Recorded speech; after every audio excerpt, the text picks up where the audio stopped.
And we're live. Let me check it on the networks and we'll go live in a minute.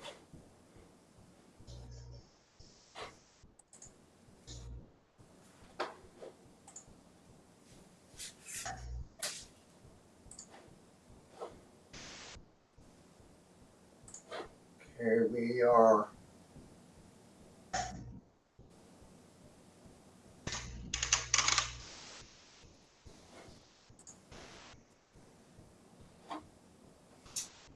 Yeah, we're live here on.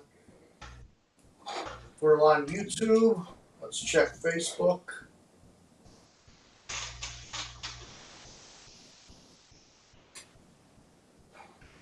We're live on Facebook, my personal page, and then let's go to the live embed page.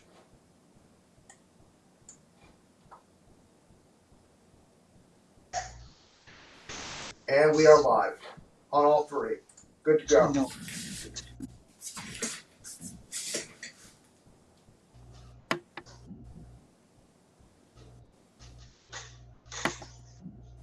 Okay, good evening, everybody. Jim Williams here to discuss Hurricane Ian tonight. Ivan. There we go, right out of the gates, Ivan. We have a very serious situation unfolding for the west coast of Florida. And here's the thing tonight, and Bill Phillips is going to be with me in a minute. I just want to have some opening statements here. The NHC forecast and the track that this storm is moving, a 2-day cone, we're at Monday night. We're talking Wednesday night is when it all goes bad for the west coast of Florida. But the thing is, a 2-day forecast has about a 50-mile error on the track. So if this comes in south of the forecast track, it could be Port Charlotte all the way up to Cedar Key. That's the spread we're talking about here because of the angle of approach. So even if you're in Tampa, even though that's where all the lines are headed, it could easily be just north or south of there. So everybody needs to pay close attention tomorrow. The 5 a.m., the 11 a.m., and then the 5 p.m. tomorrow are the three critical advisories, and it'll narrow down where this is going to come in. But even if it is Cedar Key, for example, the surge in Tampa is going to be tremendous. If it's in Tampa, it's going to be tremendous. The only thing that would be beneficial to Tampa is if it comes in a little bit south. That might lower the surge and maybe cause more of an offshore wind, which would be much better for Tampa. And then, of course, it would be worse for areas further south. So anyway, like I said, I'm Jim Williams, HurricaneCity.com. A little bit of explaining here. I started out the season. I did not do my predictions this year. It's a long explanation, and I don't want to sound whiny about it, but the methodology of it was sound. I said in 2003 I would do predictions until it got really bad, and I would stop doing it. And the predictions were really good. I think I had 2 bad years of predictions going back to 2003, and those were a couple of the slower seasons.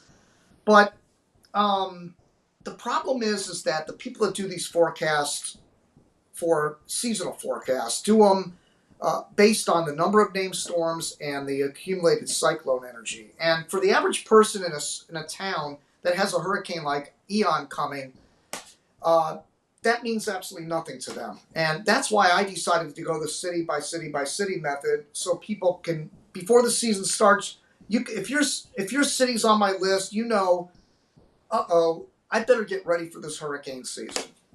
Now, I've had people ask me, including Bill, say, well, what can you give me an idea of what you would have picked for this year? And I can't do that because there's a lot of calculations that go into it, and I never started the calculations. I just decided this isn't getting the publicity that it needs, and people aren't paying attention, and there's a lot of misrepresentation of what those predictions are all about, such as people thinking that it's only about the major hurricanes. Like last year, I didn't have Louisiana picked.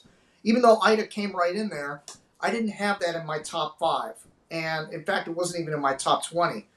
So people are like, well, it's the big ones that matter. So it's completely misrepresented on the internet, and I felt it was just time to step aside. I proved my point with return rates and the North Atlantic Oscillation and the ENSO analog years as a good predictive method for figuring out where these things are going to go before the season starts. And it just didn't get enough traction, in my opinion. So the end didn't justify the means. It's a lot of work. I run a business, and for me to sit down and calculate these things, it takes days and days and months. And I have to start it in April because I like to have all the predictors in place. And then I have to quickly calculate everything in a 30-day period and come up with these predictions. And it's just with the business, my business has been really busy, and it's just the end just didn't justify the means. So I kind of gave up on that, and some other things. I didn't do a kickoff show this year. I'm just kind of aggravated, to be honest with you, with the whole process. But anyway, enough with that, because we have a serious situation unfolding for tomorrow. Let me bring in my co-host here, Bill Phillips. Bill, thank you for being with me tonight. How are you doing, buddy?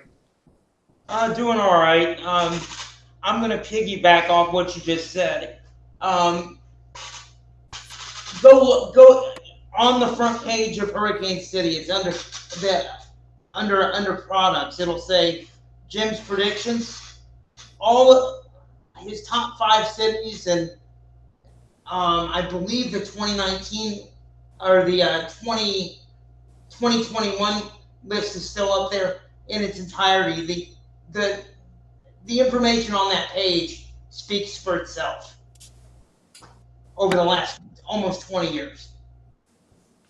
Yeah, and let me mention, I've had a few people that, they're passing the link around. Where's Jim's predictions? And they're sending the Jim's predictions link to people, and they're going there and they're seeing last year's predictions. So it's kind of like it's pointless. I leave it up there because I want people to see how good it was over all the years. But there are no predictions for this year. In fact, I'll even go as far as to say I kind of get aggravated with the Twitter sphere, the weather Twitter. Everybody's got an opinion on where this is going to go. And what I've noticed on weather Twitter is the people that are the people that have been doing this for a long time. And a lot of the veterans, the guys that worked at the Hurricane Center, people that are in the media business, even some of the people on TV, and even people like myself that have been doing this as a hobby for like 20 years, a lot of us are kind of starting to back off on the whole prediction stuff, because look at what Eon's been doing with the forecast track from the National Hurricane Center. It's the windshield wiper effect, right? It's left Panhandle, then it's right to Tampa, then it's Big Bend, now it's Sarasota. I have people calling me privately and they on the phone, and they're like, "Well, what do you think? My daughter's going out of town on Thursday and she has to leave the airport." I hate these kind of questions. Like, I feel like you have a gun to your head every time there's a system out there, and people are expecting you to pinpoint where that thing is going to go. And so I've kind of backed off on everything this year. I'm not just sitting, occasionally mention something, maybe show a forecast track, or like I show the herd track images, but Facebook, I've tailed off significantly on making the call on where these things are going to go, because people hold you to it, and then I remember the last year, Bill, this guy was arguing with me and we made a bet. I never got my money out of that bet. I was right about it, and he just refused to, acknowledge it. And it's like, and then when you're wrong, they'll really hold you to it, for saying something wrong. They don't want to give you the credit when you're right, but they love to flatten you if you mess only one thing up. Yeah, and then in this particular hurricane, we're talking about a situation where, where's my image? Oh, there we go. There you go. We have a situation where this is a huge life and death situation. You have a surge that could potentially be 10 to 15 feet rolling into Tampa Bay. On the other hand, you have the models. Some of them are really strong and some of them are really weak. Like the UK Met has this coming in as a tropical storm. So if this thing doesn't materialize as far as this major catastrophe thing, then everybody's going to be like, you overwarned us. It was a bunch of hype and you overdid it. Or if it dips to the south and there's no storm surge in Tampa Bay or very minimal storm surge, or if it stays out over the Gulf and it heads up into the Big Bend or something and it weakens. I mean, there's going to be a lot of hindsight questioning of everybody that had an opinion on where this thing is going to go. And the models have been all over the place. It's a hard job. The Hurricane Center has their work cut out for sure. Yeah, I wouldn't want I wouldn't want their job at all. With this one, this seems to. I mean, even the Gulfstream 5 jet, the high altitude jet, usually cleans up the models when they start flying it. And there was the first time they flew it, when they ran the models again, there was virtually no difference. And you're going, what? You're used to seeing it clean up a little bit when you start running those high altitude missions. Yeah, and not only that, but you have trying to get a split screen here. Hold on a minute. Whoops. Yeah, there we go. So yeah, you're right. Not only that, but they launched the balloons up in the Midwest and all over the United States to figure out what this trough is going to be and where it's going to intersect with this hurricane. And the models are still kind of split. Now, the last this morning's model run started to come a little bit more in agreement. But then the Euro went and took a left-hand turn. I don't know if you noticed that. Like all the models did right, and then the Euro went left. It's like, oh, come on, man. Can we just get some consistency here? I'm ready to pull my hair out with this. I can't remember a storm where it's just. I mean, it's like whiplash. Yeah. Yep. I mean, if you look at the people in the Panhandle. I mean, for a couple days there, it was like, okay, now it's Panhandle, and they're probably running around like, wait a minute. But then they show it kind of weakening down to a Cat 1 or something, and now it's like, okay. But then it shifted to the Big Bend. Then it's back to Tampa. Then it was Big Bend again, and now it's back to Tampa. And some of the models are even just south of Tampa. The thing about it is, if it comes in further south, it's going to be stronger. If it comes in further north, it's going to be weaker. I think that's at least that much we can come to a conclusion on, correct? Yeah, I think there's going to be a wall of shear at some point, and there's going to be a wall of shear at some point that this thing is going to get shredded. But do not let your guard down, even if that happens. I've seen estimates of 1.5 feet, 2 feet of rain, even models throwing out 3 feet of rain. And if you get that with the amount of water that this is going to generate, I'll show you a video in a minute of what a tropical storm did to my area 6 years ago, and it was because of the storm drains being backed up. I mean, that water from Tampa Bay and all the rainwater is going to have no place to go. Yeah. So you only have so much area to put something. We're going to have a lot of problems with water because it's just going to. I mean, the wheelchair that I'm sitting in, for example, runs 5 or 6 miles an hour when I'm out on the sidewalk. This storm may slow down to slower than that for a day. And just imagine it pinwheeling in rain for hours. And these are heavy rainfall rates. Yeah. It's going to be a major problem. Yep. Yeah. And so tonight I'm going to talk about deployment because I'm going to head out in the morning. And not that it sounds like selfish to talk about that, because it does reflect what the people there are going to have to deal with to a certain extent, because depending on where I go, I'm going to avoid the water, which everybody else should do. I'm going to set the cameras up and then retreat. But I'm going to look for high ground. And anybody that lives around that bay should just get out of there, because it's just, even though it may not be over the roof, that you're not going to have the water like going over the tops of people's roofs. That could happen, but more than likely it's going to be a few feet in people's houses, but that's still enough to. I feel sorry for so many people. They're going to lose a lot of real estate. I mean, the water's going to go everywhere. It's going to be in all the buildings, and now St. Petersburg. Some of those areas are kind of elevated. And I'm going to show you some maps here in a minute. Where they're going to be a little bit protected. As long as you're away from the beach and away from the bay, you're kind of elevated a little bit, but then you still have all the rainwater. When the surge comes into Tampa Bay, there are outlets for the water. There's canals that flow north, so that surge has somewhere to go. But the problem, like you just said, Bill, is all the rain coming into those canals is going to be overflowing, and the surge won't really have anywhere to go. So that's where the problem is going to be. That's right. And another another issue that I don't think anybody's talking about, if it comes in further north and the shear kicks in, I think the tornado risk could be higher than usual with this landfalling event. Yep. With the amount of shear that might kick in.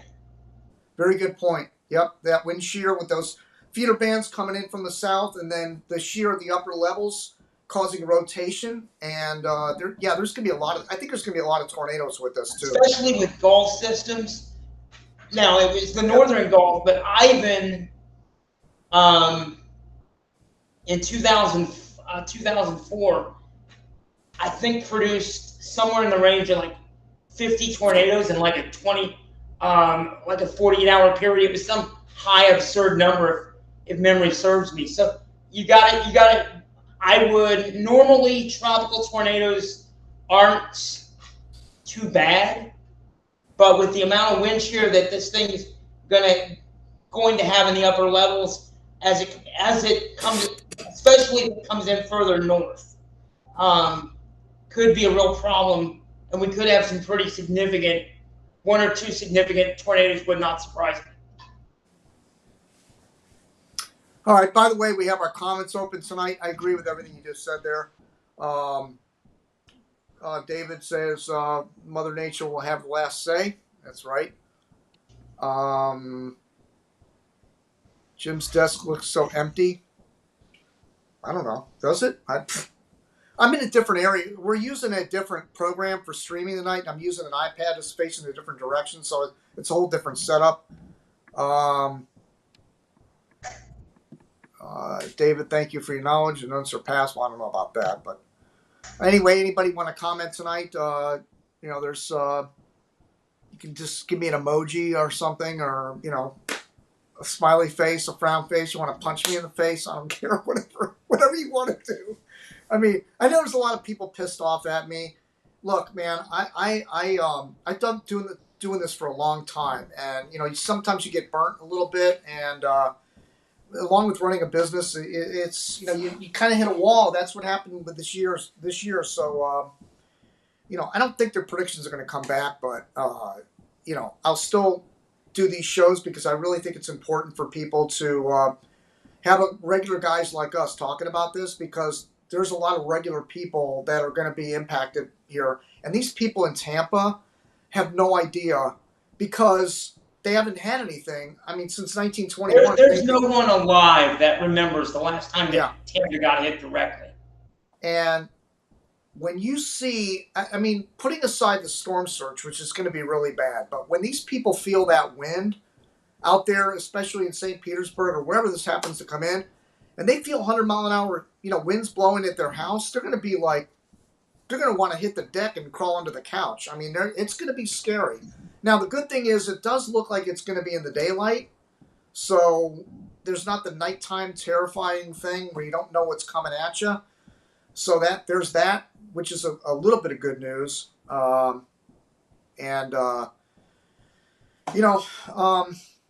least you can see. I mean, you can look out the window if you don't have it shuttered up and see what's going on outside. But in the dark, you just you're screwed. I don't know if the messages are going up or down here. Darkness sucks. But all right, so let's go ahead and get to these images. Here's my desktop satellite. So let me get rid of that.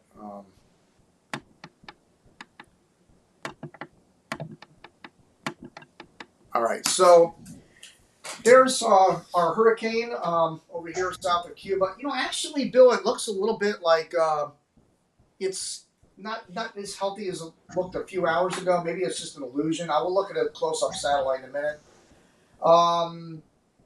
So, first of all, I wanted to mention that for people that go to Hurricane City, there is a chat forum there with people that are really knowledgeable. I mean, these are people that have a lot of graphics and insight into stuff. It's really good stuff. But Chris Hollis, who helps me with Hurricane City, helps do all the a lot of the coding and the editing. Well, not the editing, but coding and behind the scenes. You know, getting the GIS files and things like that uploaded. He lives in Tampa and he's evacuating. So here's his. I think see if I have it. No, is it in a different browser? Yeah, here it is. So here's his location in Tampa, and he's right on the north side of Old Tampa Bay, northeast corner of Old Tampa Bay, and this area is all going to go underwater. I hate to say it for Chris, but I think his house is going to get several feet of water in it at least. And he's. You know if it's up on stilts, Jim? I'm sorry? Has he elevated it? Is it up on stilts? Do you know? No, he's got a regular CBS house. Oh boy, yeah, he's in trouble. Yeah. All these people's houses. And you know, when you look at Tampa Bay, in fact, earlier I was looking for places to mount the cameras, and there's mainly residential houses all around Tampa Bay, so it's really going to be hard to find a place to mount the cameras if I can even get into some of these areas. I asked Chris to give me his address so I can swing by, maybe put one up at his house. That would be pretty cool, because the surge is definitely going to come in there. And then I would retreat up further north here, probably towards Palm Harbor, you know, maybe Dunedin, something like this. It's somewhere in that area where I'm away from the ocean, but I'm also away from the bay, so I don't get the storm surge from either direction. And of course, you got Mike, Spaghetti Mike up there. He's an Oldsmar. Actually, I should be telestrating this stuff. He's right in that area there. The yellow mark is where Mike from Spaghetti Mike is located. So his house is going to be vulnerable as well. So anyway, that's the game plan. So let me go ahead and get rid of this pen. There we go. So what's all important here are the tides. So I queued up the tides through the 29th, and you probably can't see it that. Actually, I should have this at 150% so you guys can see. There we go. Still don't know if you can see those very clearly, but anyway, on Monday morning, on Monday at around 8 p.m., it'll be low tide. On Monday at 3 p.m., it'll be high tide. Now, that's the thinking from the herd track, and I'll run the herd track in just a minute.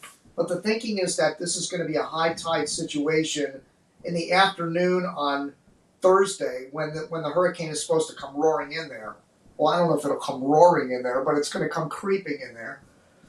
And the low tide is at 8:33 in the morning on the 29th. So if we can get that time of landfall right around 8 a.m. rather, that would be low tide. That'd be great. But the problem is it's going to be moving so slow that I don't think the tide cycles are really going to matter, because it'll come in the morning at low tide, but then by the time you get in the early afternoon, it's still pushing water into Tampa Bay, and you're still going to have a high tide coming in at 2 to 3 in the afternoon. So it's still going to be a tidal problem. Normally with a hurricane, if they move through so fast, you're talking 6 hours, you could gauge a tide by the movement of the storm. But in this case, I think there's going to be 2 tide cycles in its landfall, so it's really not going to help very much being low tide at landfall if it's moving really slow. All right, let's look at the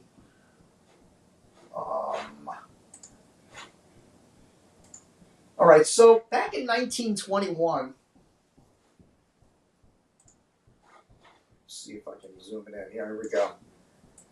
There was the track of the 1921 hurricane that came into Tampa Bay, and that was in October, on October 25th. So basically 30 days from now, and that was a Category 3, winds of 120 miles per hour, and it moved in just north of Tampa Bay. I mean, this exact track could almost pan out, with the exception that this one's going to be a little further east, going over East Cuba. But if that same trajectory plays out, then you would have to think Port Charlotte, Sarasota. I mean, if that track were to pan out based on the current movement and trajectory of the hurricane.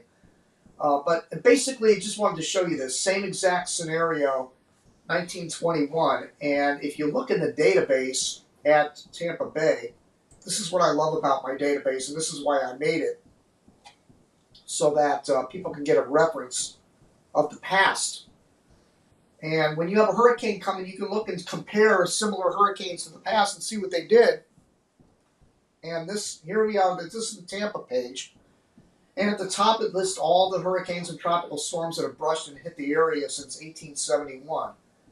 Activity here has been trending down since 1990, but if you look at the graphic of the blues and the reds, that bar graph there, there's a lot more blues than there are reds, meaning they have far more tropical storms than hurricanes. In fact, it's 2 to 1. It's for every 2 hurricanes, 2 tropical storms, there's 1 hurricane. So they get brushed, they're hit about every 2 years. The problem is most of them are tropical storms. And direct hurricane hits, there's a big gap, 10.64. Now, if you compare that to a place like Miami, for example, they get hit once every 5 years on average. So there's about twice as many hurricanes that hit South Florida as what hit Tampa Bay area. Now, look at the 1921 hurricane down at the bottom. This is where you can get the details of all the hurricanes that have hit. So that hit, actually it was 105 mile per hour winds when it came in. They're not 120. I'm mistaken on that. It hit just north of Tampa. The tides were 11 feet above normal, and they nicknamed it the Tarpon Spring Storm because it did come into Tarpon Springs.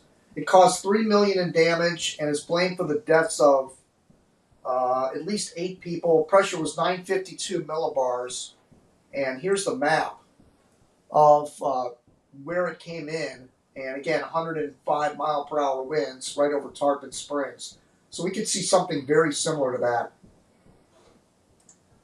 But all the other we had one hurricane, 1928, September 17th, 115 mile per hour winds, passed just east, kind of inland. 1935, they had a hurricane that passed, it gave the area winds of Category 1 strength, even though it had 105 mile per hour winds. That was the Labor Day hurricane, the one that killed all the people down in the Florida Keys. It curved up and came into Tampa Bay area. 1941, they had in October, they had a 105 mile an hour hurricane from the south, south-southeast coming over the peninsula. 1944, they had a hurricane 75 mile per hour wind coming from the south-southwest. 1945, 95 mile per hour winds from the south. 1946, 85 mile an hour winds from the south-southwest. 1950, Hurricane Easy hit there with 125 mile per hour winds, caused a 6.5 foot storm surge. It zigzagged over the area while moving north. 1960, Hurricane Donna impacted this area, came up there with 115 mile per hour winds coming up from the south over the mainland Florida, and gave the area gusts to Category 1.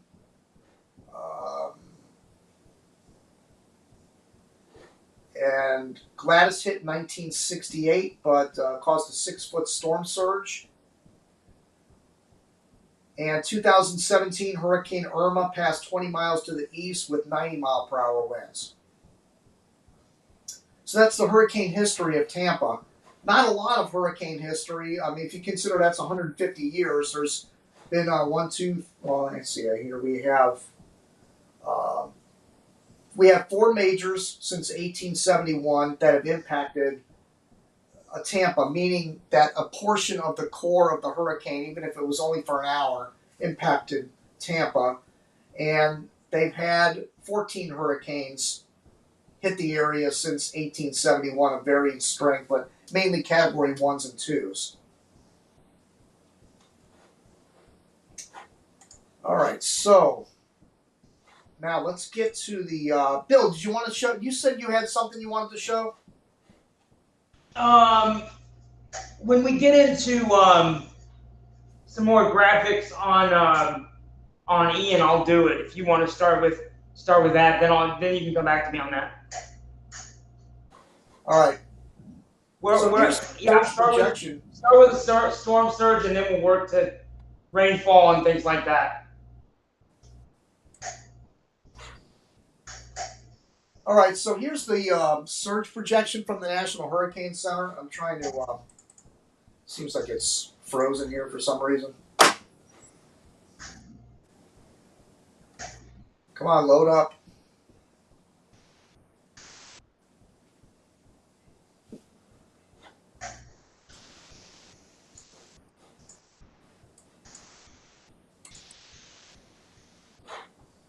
I don't know why it's stuck. Let me reload it. Yeah, there we go. So these are the maps the National Hurricane Center sends out when there's a active tropical system heading towards a city, and the yellow areas are water rise of greater than 3 feet above ground. The red areas are greater than 9 feet above ground, and the orange areas are greater than 6 feet. So let's zoom into Chris's area. Oh, that's as far in as you can go. So he's right in the orange area, which is greater than 6 feet. So there's potential for his house to completely go. I mean, almost the water could almost go up to the ceiling where he's at. So again, there's where Chris is located, right there. And that orange is about a 6-foot water level rise. He's got all these little canals that lead in towards his house. It's going to be bad. I mean, the water will just be funneling in like this and just building up in old Tampa Bay and slamming the North Shore. So all that area that you see in color there is going to be underwater. Not going to be a good situation. And then if you come out further over here to more like the city areas of Tampa, that whole area is going underwater.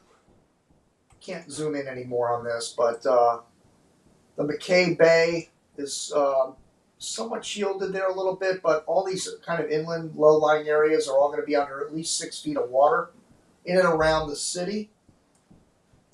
And then let's pan this out, there's the Gulf of Mexico, and you have all the water that's going to funnel in like this and just build up. So all these areas around the Tampa Bay are just going to be inundated with water. That's of course if the hurricane comes in like this, as opposed to something maybe like this. Then the surge might not be as bad because you have mainly winds coming offshore like this and pushing the water out of the bay. So if it comes in further south, that's going to be the best case scenario for Chris. Whereas if it comes in right over Tampa or north, his house is going under. It's just going to be a bad situation. All right, so let's go ahead and open up the HurTrack. And while we're waiting for that to load, Bill, this might be a good time for you to show us what you have because it takes a little while for these images to queue up. Let's do it.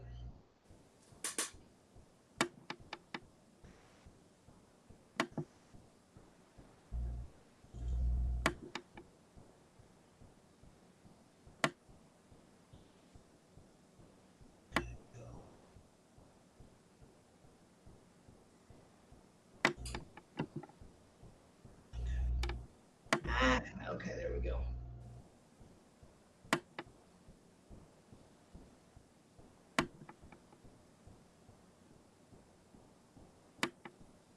This is from Hurricane Hermine, the remnants. Well, let me take it full screen. Can you see that? No, you're not sharing your screen. Oh wait, yeah, here, hold on. Yeah, there we go. Yeah, you're supposed to be looking at the ground and the water. Okay, I got it.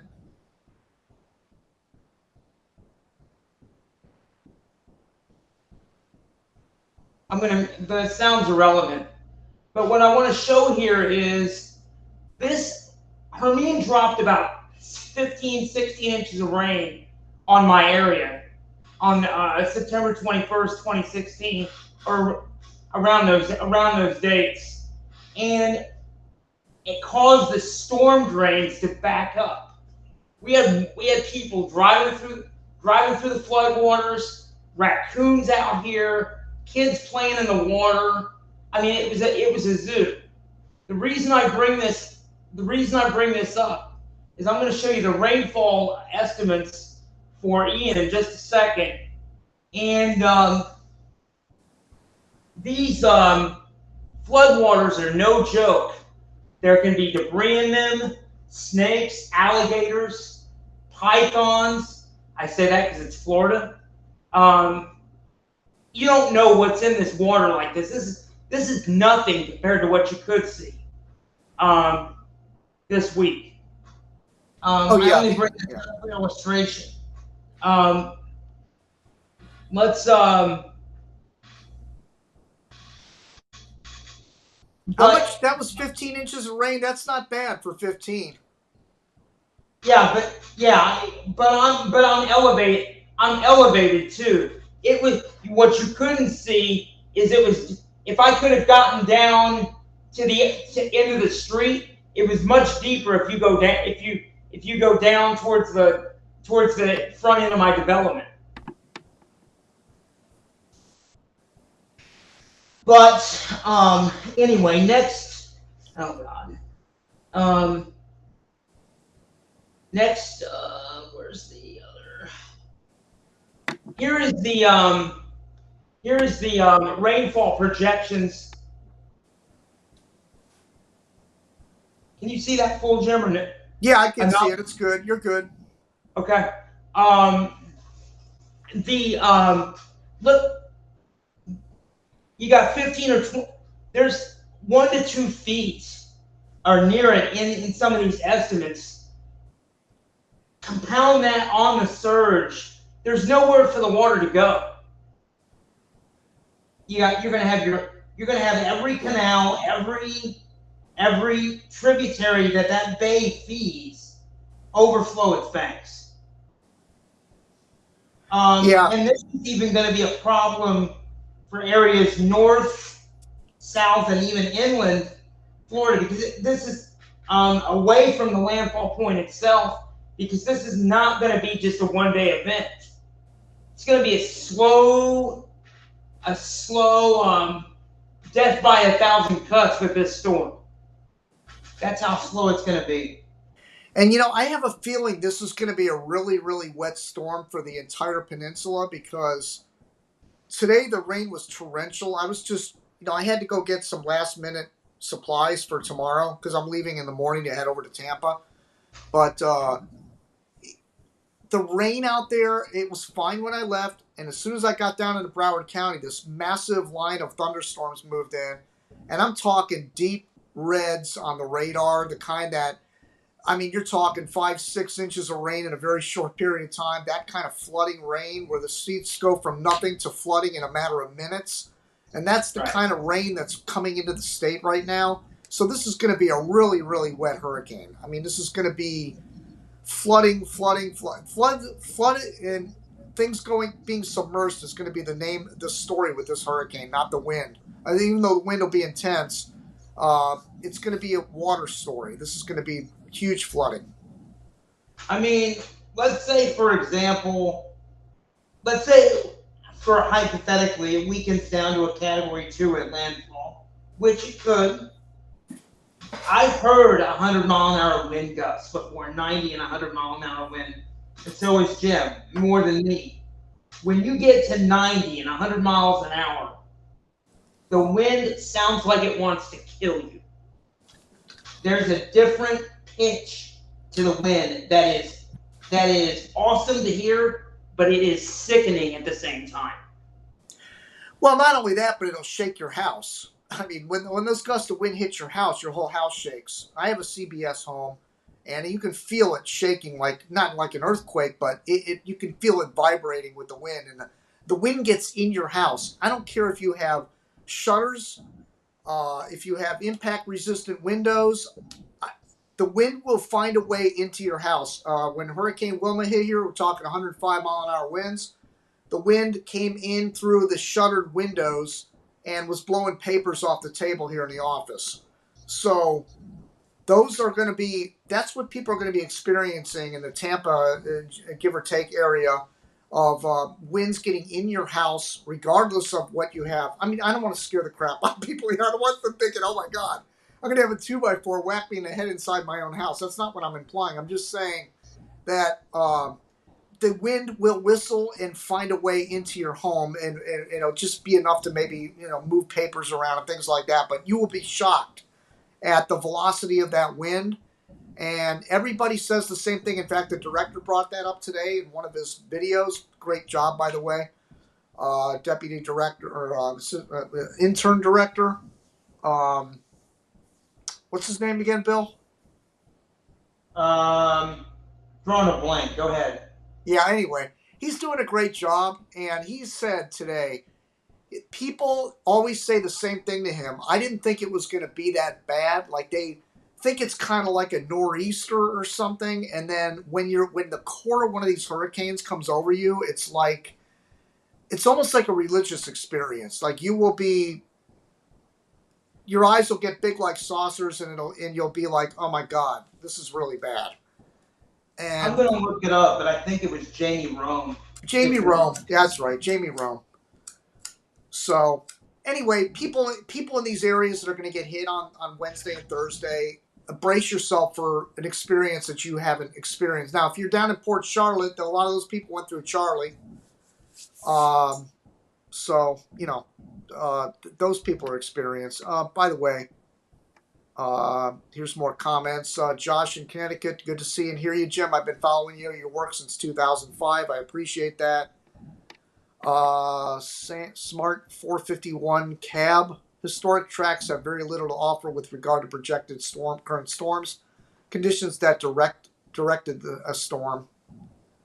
No, but what you can do is see what the results of the storm. That's why I have the database, so that I'm not saying that past tracks are going to give any indication of where the current track is going to go. What it will do is tell you the type of damage it's capable of. If it's similar in strength and similar in movement and similar, you can kind of get an idea, right? David again. Let's see. Last year we had hurricanes, South Caribbean, San Andreas was hit, very unusual. So let's hear from some people on Facebook. Curious if anybody on Facebook is able to comment. All right. Anyway, let's go ahead and get the Hurt track up. It's loaded and locked and loaded here. So here's the animation of the 5 p.m. advisory from the National Hurricane Center. So it passes early in the morning tomorrow over western Cuba, 130 mile per hour winds, west of Key West. And here comes the bend. I'll zoom this in a minute. I've just got to get it to load first. And it slows down here. Notice the slow movement of it. And it moves right just north of Tampa Bay. That's the official forecast, where the eye comes in, like straddling Homosassa towards Cedar Key, perhaps. And then it becomes a tropical storm when it reaches in North Florida near Ocala, and then it scoots into southeastern Georgia, still as a tropical storm.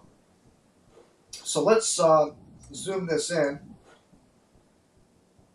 Get right to the nitty-gritty here. So here's our full animation close up, and I'll stop this and give you the exact points and times of when this is all going to happen.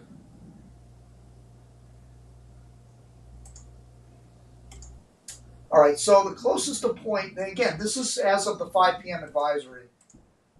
Sarasota, 35 miles to the west of Sarasota. And what you're looking at is the skinny red ring is hurricane force sustained winds. The red donut is where those really intense winds around the eye wall is the bright red circle. The skinny red circle is hurricane force winds. Inside the aqua circle are gusts up to hurricane strength. And then the yellow circle is tropical storm force gusts. So Sarasota would be right on the edge of the hurricane force wind field if this track verifies. Now we get into Tampa. The closest point of approach to Tampa is now 25 miles. It was around 49 or something this morning, I think it was. Bill, is that what I told you this morning? Yes, and it was 105 miles on Sunday morning. So we're down. We've literally cut that, basically almost wiped it out.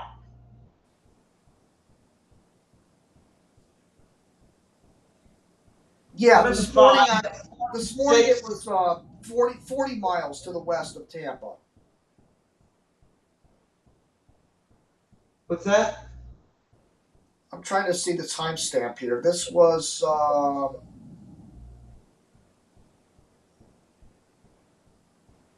no, that was this morning. So this morning it was 45 miles west of Tampa, and now this evening it's 26 miles west of Tampa. Okay, yeah. Okay. So they're definitely scoshing that track further and further to the east. So it's 26 miles west of the city of Tampa, which puts the entire St. Petersburg area under the core donut of highest winds right over those areas. Huge residential area there, a lot of hotels on the beach and condos. It's going to be really, and again, the higher up you are in the condo, the higher the winds are going to be. Usually one or two categories higher in the top of those condos. So major hurricane force winds if you're in a condo. And again, the core is over just west of Tampa Bay. So most of Tampa Bay and the city of Tampa will be under hurricane force sustained winds. Tarpon Springs will get under the right front quadrant, the core. And then you get up into Spring Hill. Actually, I might get over Tarpon Springs. That's why I'm kind of targeting Tarpon Springs, because I think I can get the eye there and get the storm surge from the bay. Mm-hmm. Then you get Spring Hill, Florida. The eye is pretty much over Spring Hill. And at that point, we're talking about 90-mile-per-hour winds. Let me go back. So Tarpon Springs, it's around 90. When it's closest to Tampa, it's around 95-mile-per-hour winds. And when it's down near Sarasota, it'll be around 115 miles an hour. So it'll still be a major when it's down near Sarasota. And this is why it's so important. If that thing turns and comes into Sarasota, it's going to be major. Whereas if it comes into Tampa, it's probably not going to be major, but it could be.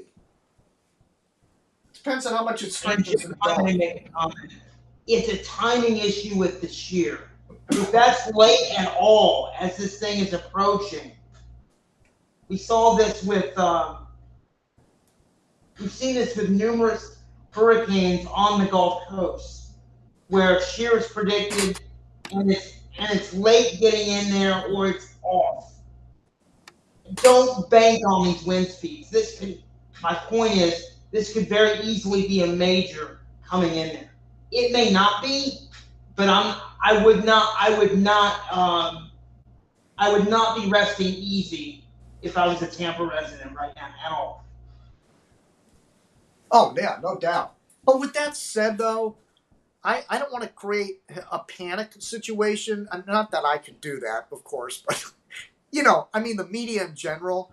It's you and I have talked about this. It's over the. It's Oh, it's so crazy. it's oh. The Weather Channel, 25 people on the beach. It's wall to wall. It's alarmism and freaking people out. I mean, they should do studies on this and find out how many people actually have heart attacks or serious medical issues come up because they're scared to death with the hype. And I always tell people when a hurricane's heading to your area, turn off the TV set before it comes. Like, just decompress from it because you're going to be so wound up by the time that hurricane gets there that you're going to be worn out. You need your energy You're for when the exhausted. hurricane I've been hits through it. this enough myself with the brushes I had, and just doing the coverage from the numerous hurricanes that we've done. You can burn yourself out before the event itself, and you don't want to do that. Yeah, I just would suggest to people take a deep breath, turn the TV off for a little while, stop listening to all Watch this. a movie. If the Tampa Bay Rays are playing on the road as baseball ends or something, watch the baseball game. Watch a movie. Watch your favorite comedy. I don't care what it is. Do something different. Read a book.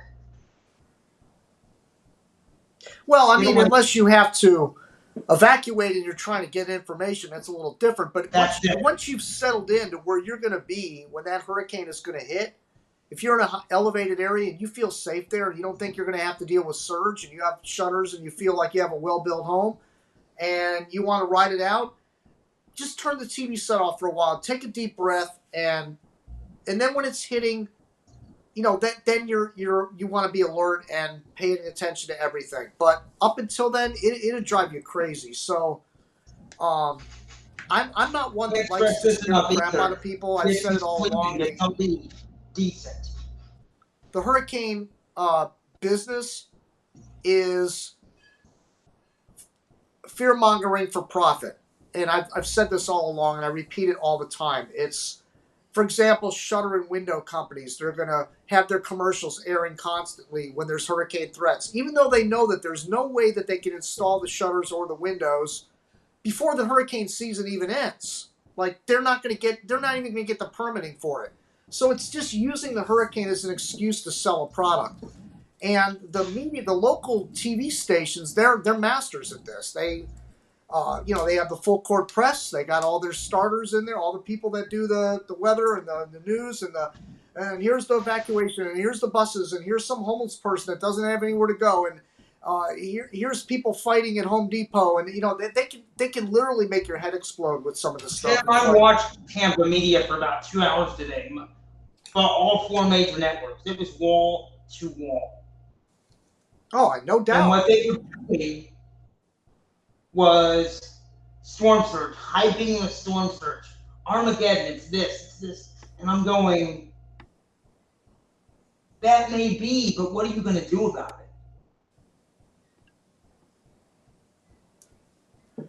I know. It's just, there's nothing you can do. I mean, explain the evacuation zones to people.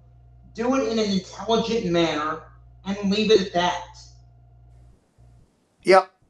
No, I mean, I understand that they have a job to do and they got to go wall to wall. I'm not saying they shouldn't go wall to wall.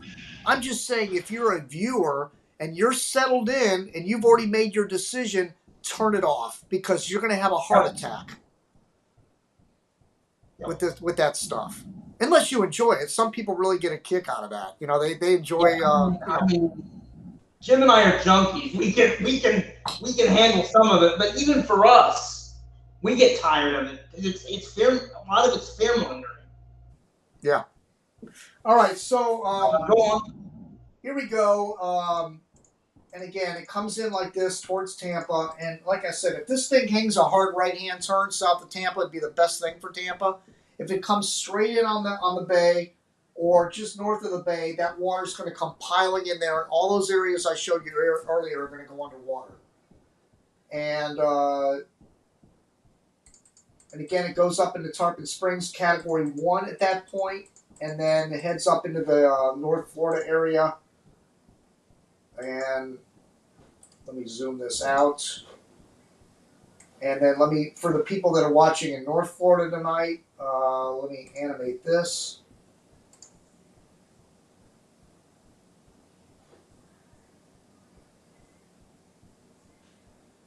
Oh, and I forgot to go over the times too. I'll go back. But see, it's just east of Cedar Key, and that would be on Friday at 1 o'clock in the morning. So it'd be hitting in the nighttime, Friday morning in the dark at Cedar Key, but it would be a Category 1 at that point. And then Ocala is inside of the Aqua Circle. It's a lot of people live in Ocala in the central part of the state. My dad lives up that way. My sister.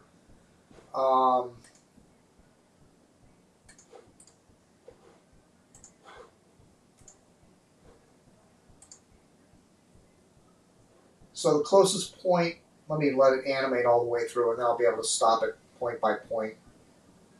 And notice the tropical storm force wind field expands all the way to the east coast. So they're going to get tropical storm force winds even on the east coast in North Florida. Okay, so here we go. Are you surprised that you're not or tropical storm watch in Miami or your area in Delray, or no? No, there's no watches or warnings out for Dave Broward or I don't know. I don't want to say Palm Beach. I think we're supposed to get some tropical storm force. I think we're under a tropical storm watch, but I think Dade and Broward are not. But the Keys are. The Keys are going to get 40-mile-an-hour winds, 50-mile-an-hour winds. So there's Ocala. Closest point of approach is 23 miles to the west of Ocala, and it becomes a tropical storm at that point. And that would be on at 4 a.m. on Friday morning. So Friday morning, it's being downgraded from a hurricane to a tropical storm, and moving up into the center of the state in North Florida, and weakens down to around 50 miles per hour as it moves into Georgia. So let me go back to the Tampa area, and let's get the timing on this.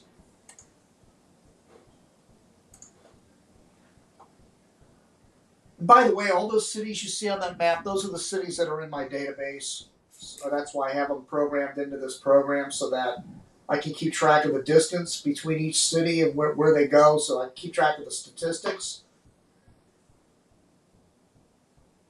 All right, so here we go. The closest point approach, again, to Sarasota is around 35, 36 miles to the west, and that's at 2 o'clock in the morning on Thursday. So it's in the dark. And again, if this comes in to Sarasota, it's going to be in the pitch dark at 2 o'clock in the morning, which is not a good thing, and it'll be a major hurricane at that time. That's all right, very as it gets close to Tampa here, again, that's at 10 a.m. in the morning is when the worst conditions, which is good. It'll be light out. You'll be able to see everything. 10 o'clock, there we go, 11 a.m. It's down to 95 miles per hour at that point. Then we get around 90 miles per hour, 2 p.m. in the afternoon near Tarpon Springs. And it's around 85 miles per hour up near Spring Hill at 8 p.m. at night. So in Spring Hill and Homosassa it'd be in the dark. Tarpon Springs, Tampa would be in the daylight. Sarasota would be in the dark. Now here is the wind swath.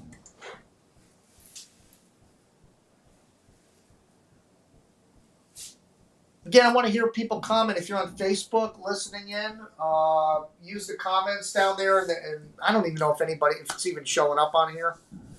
I'd like to know if anybody on Facebook has anything to say. I'll get some comments coming in on YouTube. So here's the Tampa. Like, this is the area that I would be in, somewhere around here. So we're talking 98 to 120 mile per hour winds in the St. Petersburg area. Same thing goes down to just south of Tampa Bay. Same thing, like generally, 85 to 103 would be south of Tampa Bay. And that's, again, if this track verifies. That's only if this track verifies. And then, of course, the red out here would be 130 gusts to 160. You don't want that over the top of you. And that would be coming into, if those winds were going to be that high on, huh? That's catastrophic. If you get 130 to 160, you don't want that.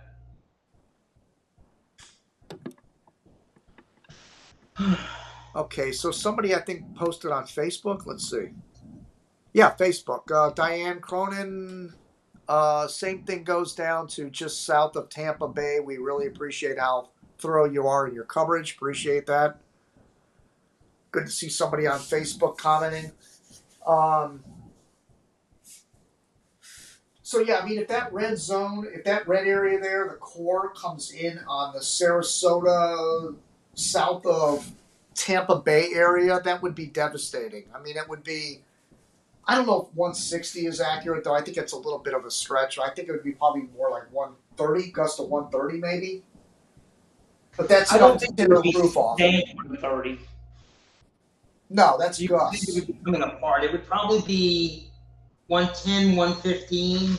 You could get a gust of 125, 130 if it's like it bordering on major. Not a lot of them, but yes, you could get a gust of 130.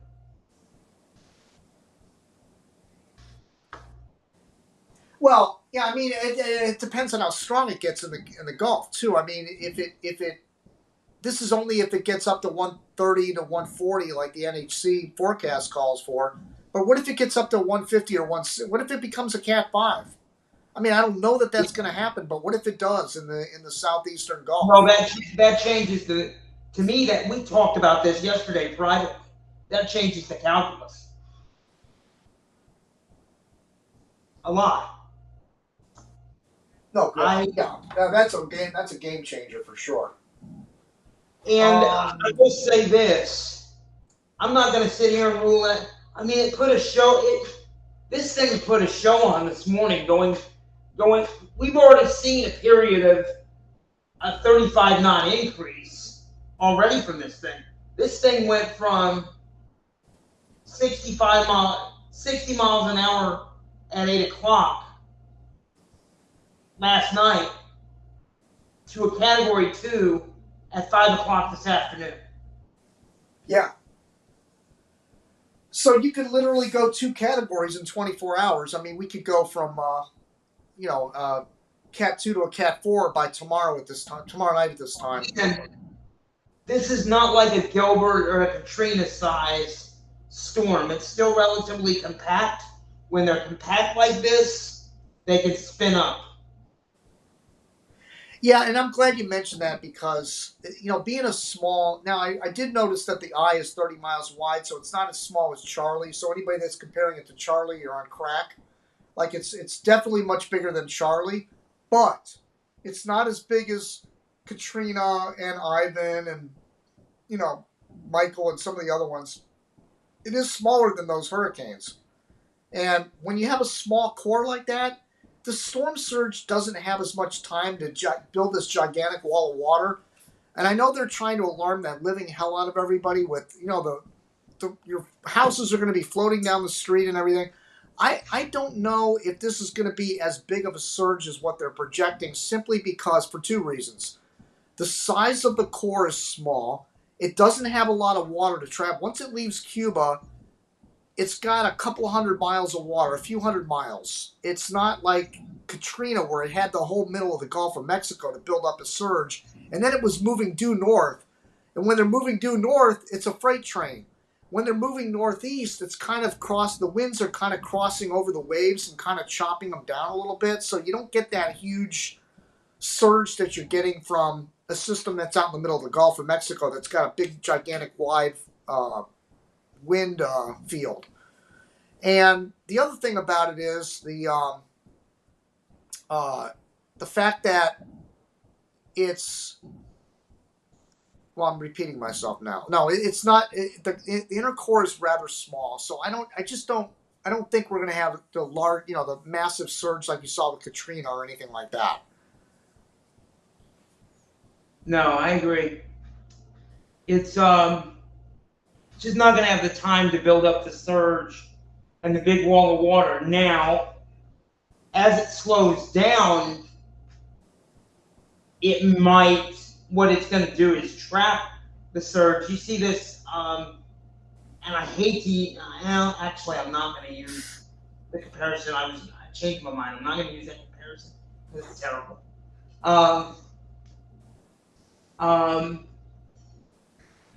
You're, we're going to have several tide cycles of high tides because this thing is going to slow down. It might be, you might have 2 or 3 tide cycles in a given area before the water completely gets out of there. Not a good situation. It just depends. Yeah, and again, what you hit it on there is it's not, it hasn't been intense for that long. That's another factor. Like, for example, when you're talking Katrina, like Katrina got out there in the middle of the Gulf, expanded, became this huge hurricane, and then it became a Cat 5, and that wall of water had, like, I don't know how many miles it is, 500 miles to travel north, Right. 400 miles or something of water to travel over to build up that gigantic wall of water. So that's not this. It's just not going to have that much real estate. It will be bad, but it's not going to be the over the roof. I don't know. I don't know. But I'm pulling the Google Earth up because I want to show you the west coast of Cuba because they're going to be hit tonight. And this is my favorite area of Cuba, Cabo Corrientes. Talk about it all the time. The shark mouth. That's Cabo Corrientes right there, the shark mouth. And I don't know if we can get down to street level on some of this. I don't think so.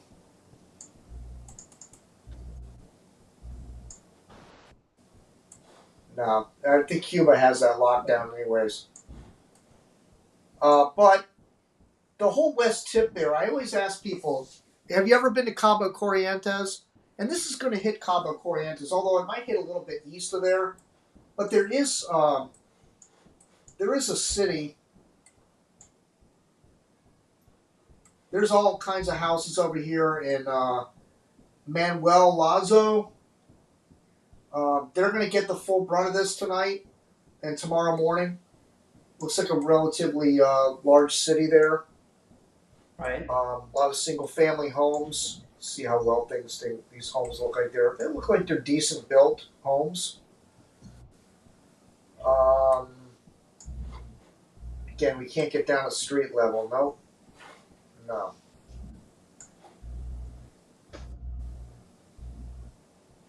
And so this whole area here of Cuba, like this, let me get my telestrator going.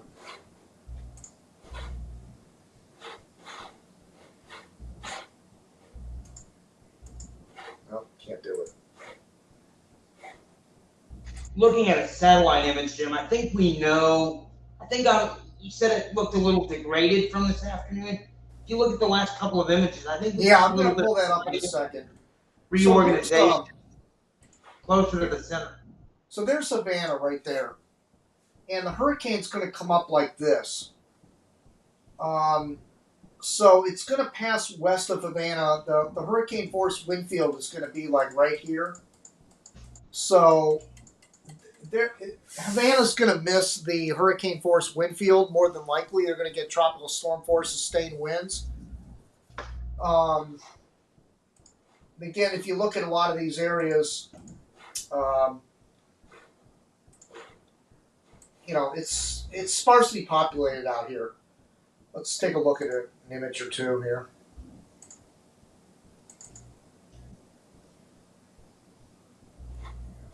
That's it's got to be beautiful over there. I mean, lots of forest and hilly terrain. And speaking of which, there's not a lot of high terrain to break the hurricane down. It's mainly flatlands here in western Cuba, so the hurricane's not really going to be impacted by this land very much. Here's another area that can be impacted. See, like it's a lot of big rocks, like hilly terrain. Looks like something out of Jurassic Park. Let's see. Yeah, I mean it's really a neat looking area. The Pinar del Rio Peninsula there. It's you know, hilly, low mountains, but not real high mountains like you see in Central and East Cuba that break down hurricanes.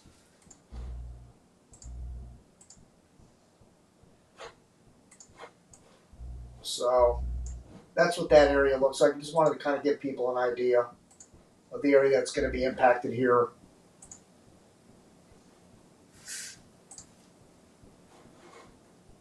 So that's it for that. Let's get the satellite going here. So you go to the front page of Hurricane City, and there's the GIS map with the best performing models. Let's look at that first.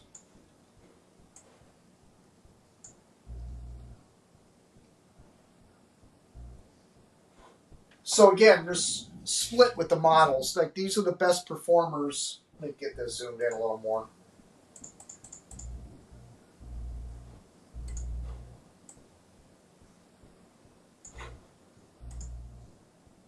So that's the Canadian ensembles. I noticed the Canadian model shifted left today, more west today for some reason. The Canadian was one of the ones that was always leaning towards the UK Med and the Euro, but it was shifted way to the west today over towards Panacea.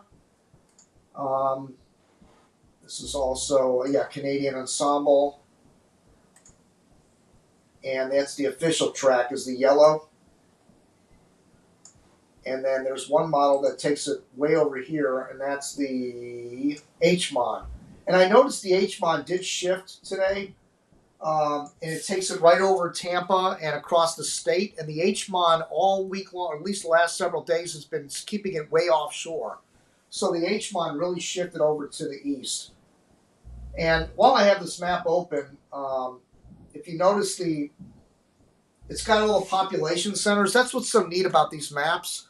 The more you zoom in, the more information becomes available, like population centers.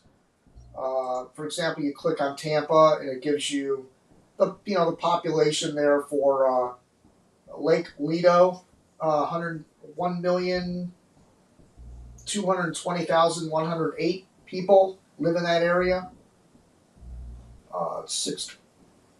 Population 36,644 for that area. And then you could click like St. Petersburg over here. We're talking 21,189. So that's just in one area of St. Petersburg. That's not the entire Clearwater, St. Petersburg area. But, you can click on these maps and really get an idea of the population. Like, for example, Ocala up here. We're looking at 64,000 people roughly. So let's look at the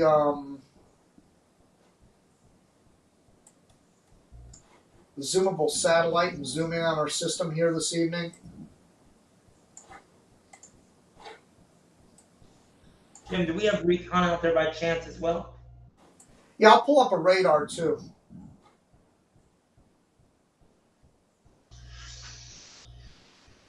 So there's our system. Zoom in even more. Takes a minute to load. So there it is, just southwest of the Isle of Youth, or the Isle of Pines, whatever you want to call it. And it does look like it's still moving kind of just west of due north.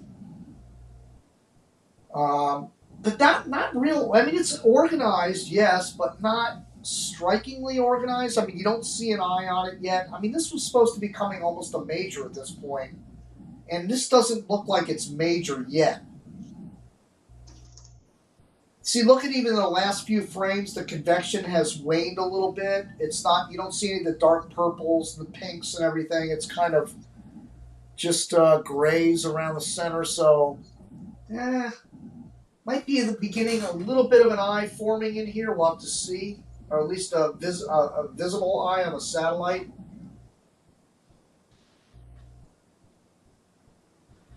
So let's take a look at a radar. This can all be found on the front page of Hurricane City. Radar map. And we click on Isle of Youth.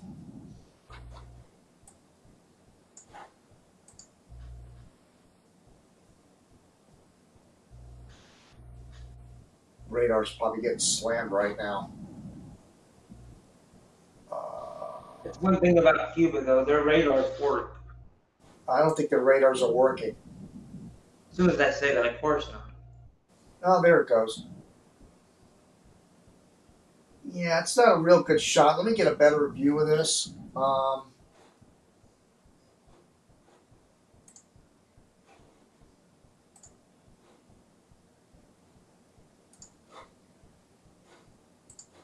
Caribbean radar composite's much better. Yeah, there we go.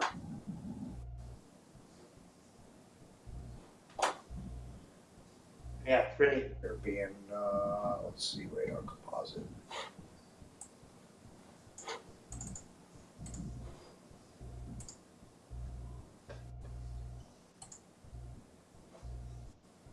Where's the Northwest radar? I had it up earlier today.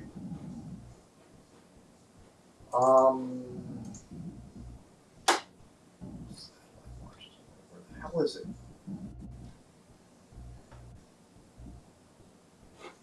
All right, maybe it's not on this page. Let me go back.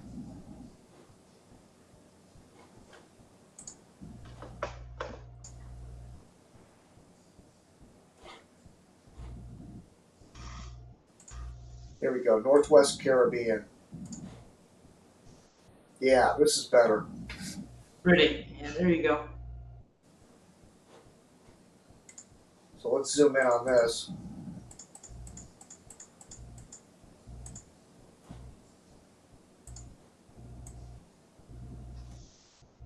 I don't know, it's not letting me zoom in on it. See how the eye is, well, let's see, it's still in motion. The eye looks like when it gets up near the Isle of Youth, it's a little degraded on the west portion of it. Oh, it's not letting you zoom in on the storm. That's why. See all the rain over South Florida, too? It's really coming down up in here. But there's our latest position. It's definitely going west of the Isle of Youth. Still moving northwest.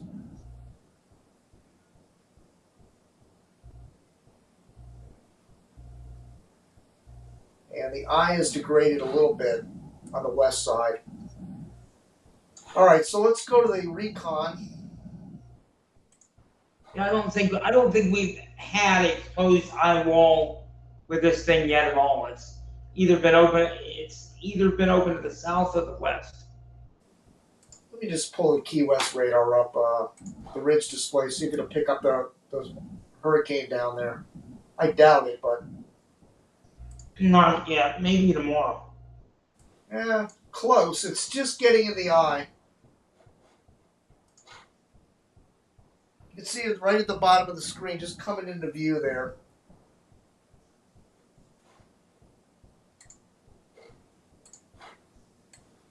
All right, so let's get the recon.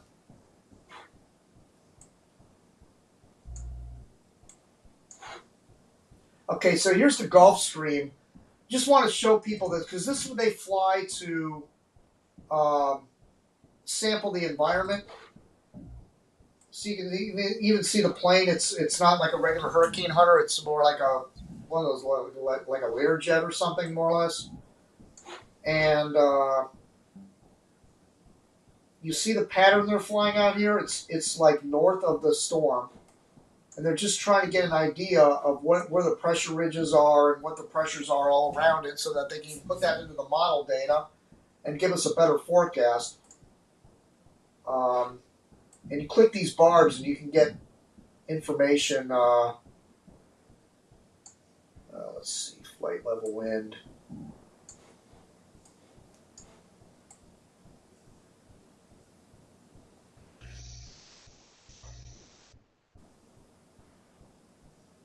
Yeah, I guess the static air pressure is what matters.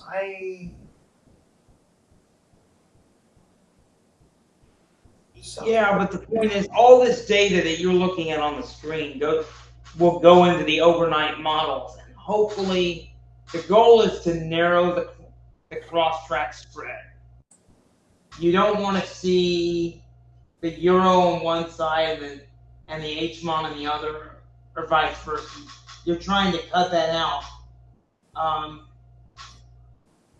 It's the equivalent of trying to cut down some of the noise or the garbage, whatever word you want to use.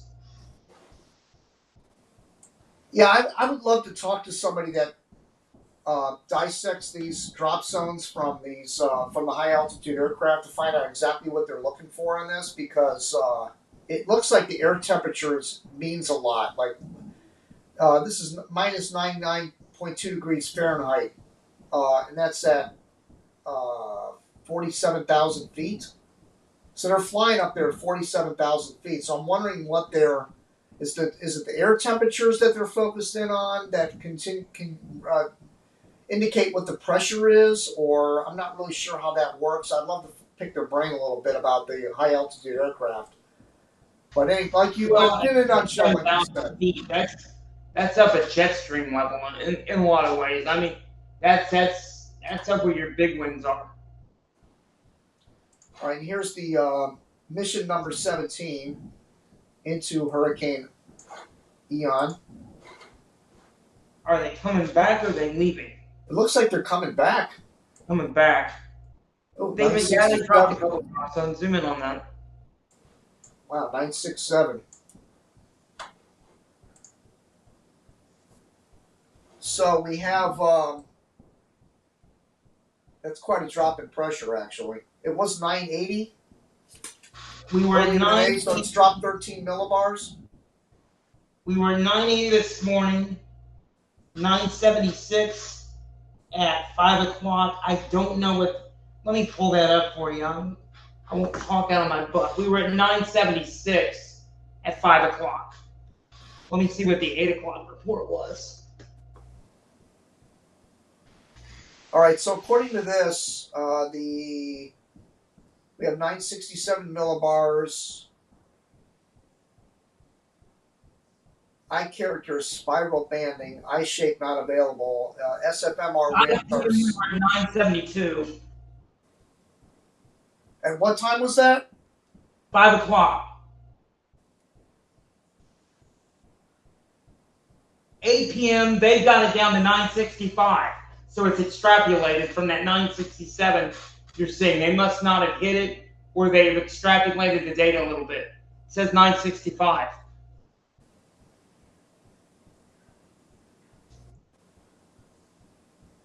Winds they're showing winds SFMR about 92 miles an hour, so I don't know. I think the 100 miles an hour might be a little generous. Probably. About 60. But what they're thinking is the pressure supports it. Maybe even a little more. But there's always a delay. Pressure drops, then the winds come up. So when we look at 11 o'clock or 2 o'clock in the morning, or when we get up at 5, I would not be shocked to see this at 115 or 120 at all. With a pressure like that. Takes a little bit of time for it to respond. Oh, wait, this is mission. Wait a minute. Yeah, they have 2 planes in there right now. Yeah. There's the other one. One just left and the other one just is in there now. That's the way they're supposed to do it. It should be 24 hours surveillance. 966 millibars.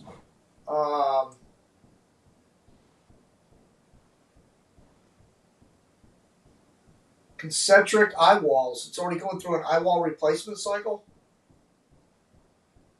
Inner diameter eye 25 miles wide. Outside diameter 14 miles. That doesn't make sense. I think they got that backwards. Read that again. Inner eye diameter 25 nautical miles wide. Outer eye is 14 miles. It should be the other way around. I think. Yeah, they inverted that. That's not right. What is the do we have a temperature for the versus in the eye versus outside the eye? 4 degrees difference. Got it. Not a big, not anything dramatic. So the eye, let's see.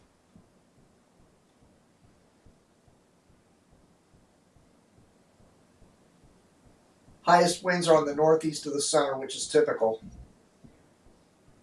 And by the way, those winds are measured on a 10-second level. Like, they're not winds that last for a minute like that. It's 10 seconds.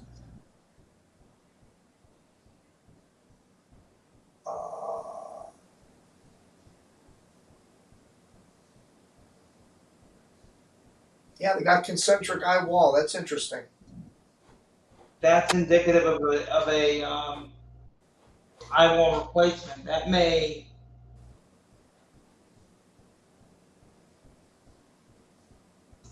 That could limit intensification overnight. All right, let's look at the buoys data. Interesting.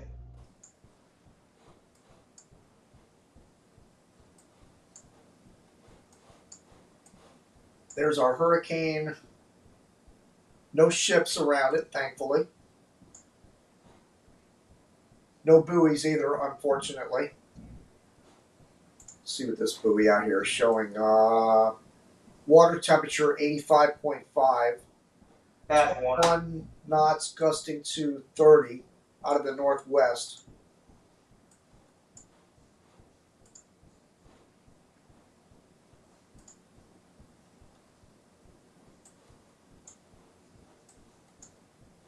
Water temperatures out in front of this. Let's see. No, they don't have anything there.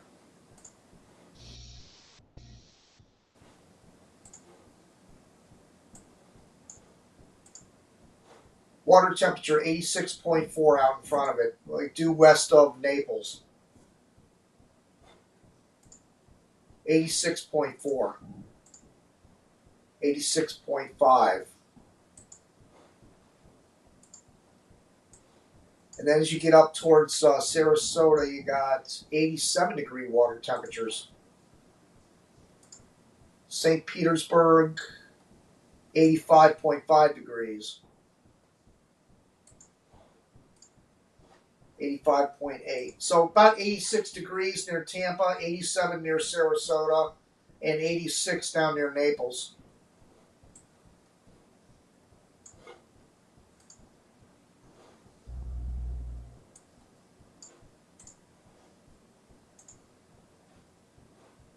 Water temperatures are 88 degrees down in the Keys. It's crazy.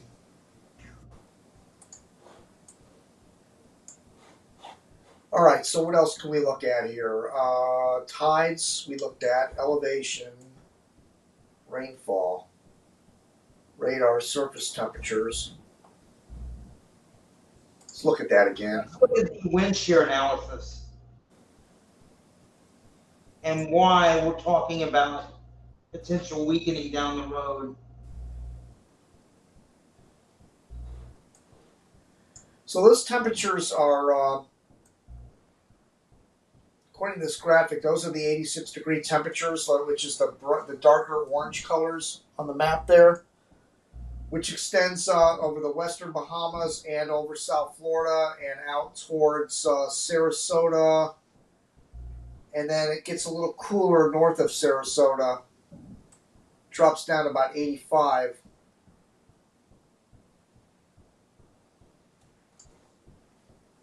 Then we get up to your area over here, and you're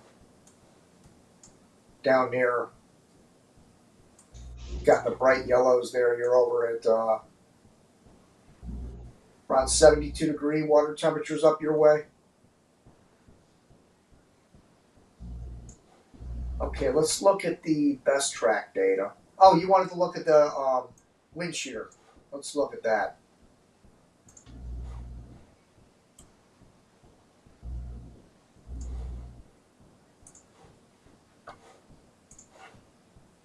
Yeah, look at the wind shear up there in the northern Gulf. I mean, hold on, it's not showing up. Why isn't it showing up? Huh.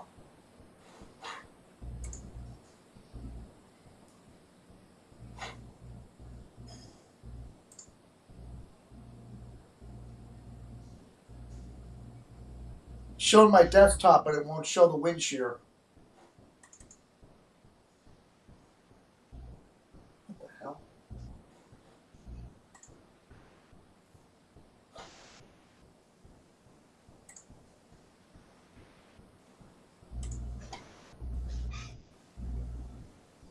Huh. Oh, that's crazy. It won't show an individual image. Wind shear tendency is for increasing shear in the northern Gulf. There it is.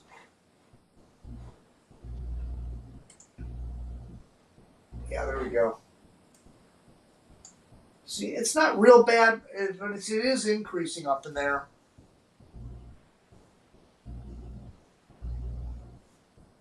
But remember, that's going to be southwest shear, so it's going to be flowing with the shear zone, so it's not going to be resisting it unless it moves due north.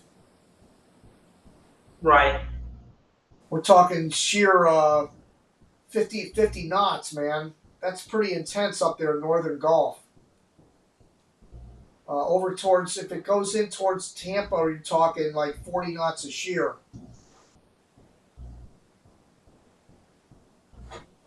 Yeah. Let's look at the actual wind shear. Well, it's not showing the shear. That's crazy. Wind shear divergence.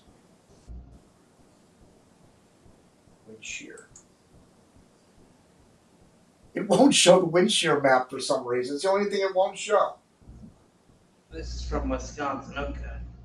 Anyway, it's showing 40 knots of shear over 40 to 50 knots over Tampa right now.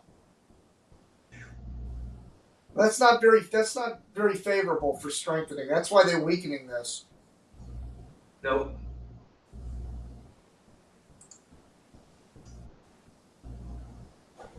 Well, let's get to the tidbits here.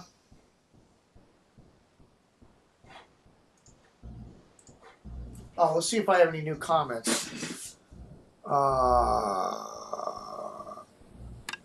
Let's see. Could be server issues. Let's see. Okay, here's how far is Bradenton from Tampa Bay? What effects will this experience? A coworker is currently in the middle of that, I guess. That's from Hurricane FF. Bradenton. Bradenton, let's pull that up. Map of Bradenton.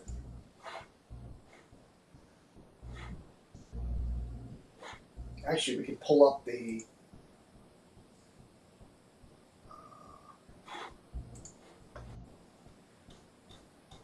Actually, the map on the front page might be able to zoom right in on Bradenton.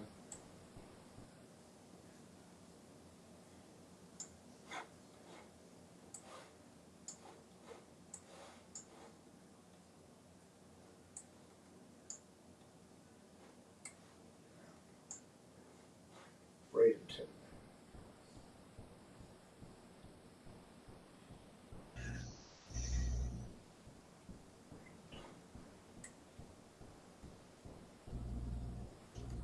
I know it's near Tampa somewhere. I guess you just got to zoom in more. Bradenton. Where the hell is Bradenton?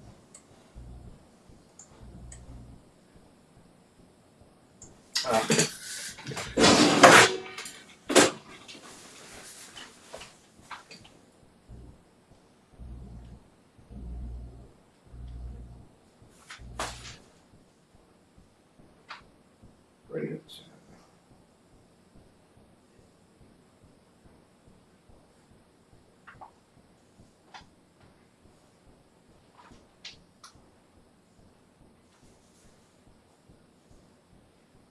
Oh, Bradenton. Okay, that's just south of. It's down here. There it is, down there, just south of Tampa Bay. It's on the south side. They could take a direct hit if this thing turns. Yeah, so Bradenton is right here. in this area right there. There's Bradenton, right inside that circle. Again, you can find these maps on the front page of Hurricane City. When the default map shows up, you can zoom right in on these maps. It's pretty cool. So yeah, there's Sarasota. It's near Sarasota, the Bradenton area. And the Bradenton area has a population of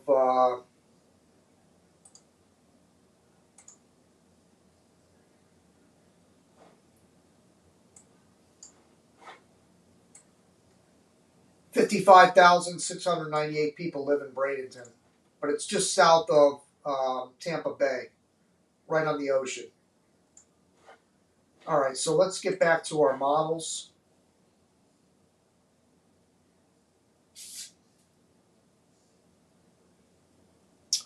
We're still stuck on the map.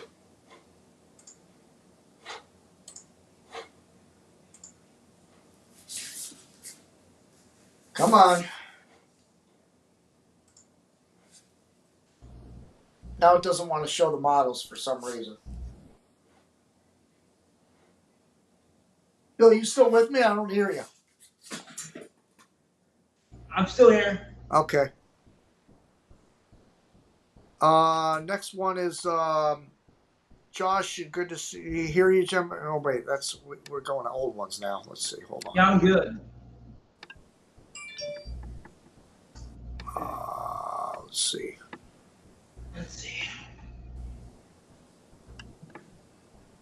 Here's one from Stephen Amon. I love the wind swath graphic. It's one graphic that the NHC won't use. Yep, that is true. BT Bucks, surprised that the storm doesn't have an eye yet. Yeah, I am. Charlie ramped up pretty quick. And there's the model finally. We're on satellite yet. Steve, friend Cape Coral battening down his boat on a canal. I think they are in 5 to 7 foot surge area. Maybe. Steve, usually diurnal max intensification occurs at night. That is true. Yeah, Cat 2 with no visible view of the eye from satellite is kind of unusual. Could be server issues. Kevin Shonsey, 30 miles south of Tampa. It's right on the water. Right, yeah. I just showed that, yeah. It's going to get whacked. All right. All right, let's get with the zoom in on this. This is the GFS. Actually, I can show you the zoomed in. Let's go with the Euro first.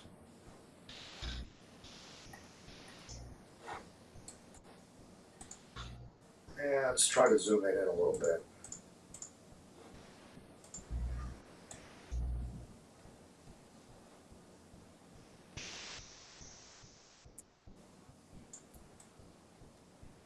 I can't because then I got to scroll up and down in order to.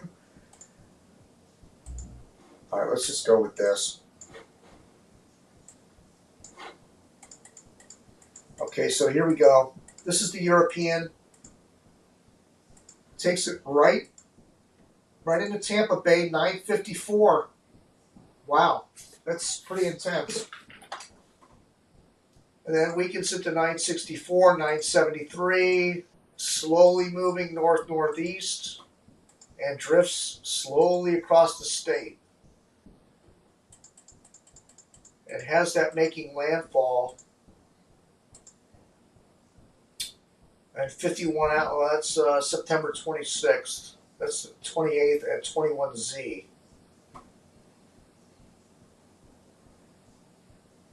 It's like in the evening on Wednesday. That's pretty fast.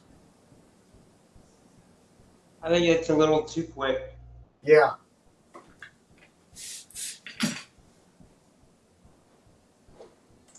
All right, let's look at the Canadian. Well, we can zoom in on that later. The NavGem still wants to take that due north towards Apalachicola.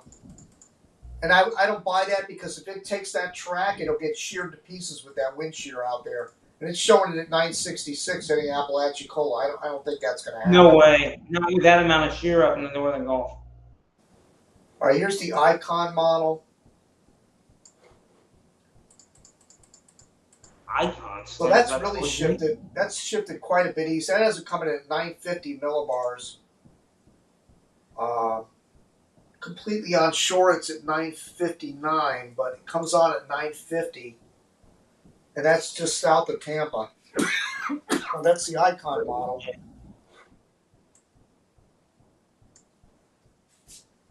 And then it has it crossing just north of Lake Okeechobee, just south of Orlando, as a Cat 1, and then has it going out into the Atlantic, and then up into the Carolinas, South Carolina.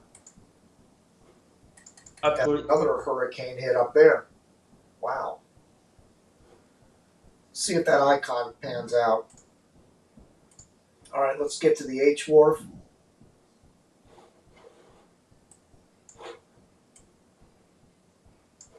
All right, here we go.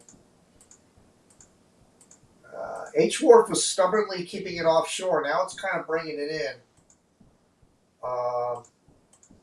961, 64. Still just north of Tampa, though.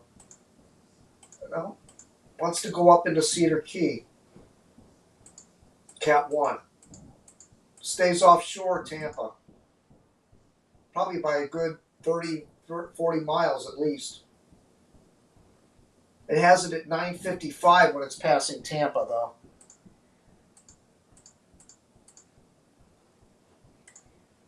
And let's look at the HMON.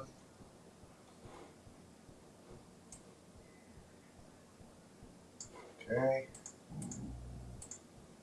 Wow, HMON has really shifted south. Now it's south of Tampa. The HMON was over Tampa earlier today. Now it's south of Tampa, 952. And again, that would be good news if the HMON pans out, because that would push the wind offshore and not into Tampa Bay. 955. Would it suck the? Would we get that suck the water out effect? Maybe.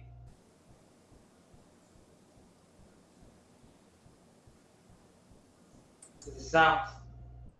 Has it cutting across the state. Goes up into South Carolina, just like the HMON. Basically, the HMON and the icon model are almost identical.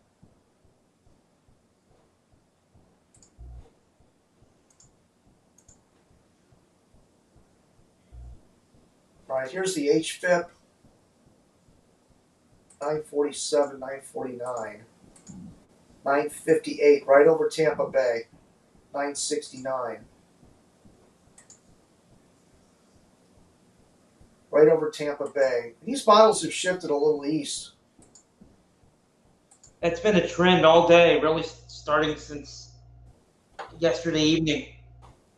East, all right, here's the HFS. Right?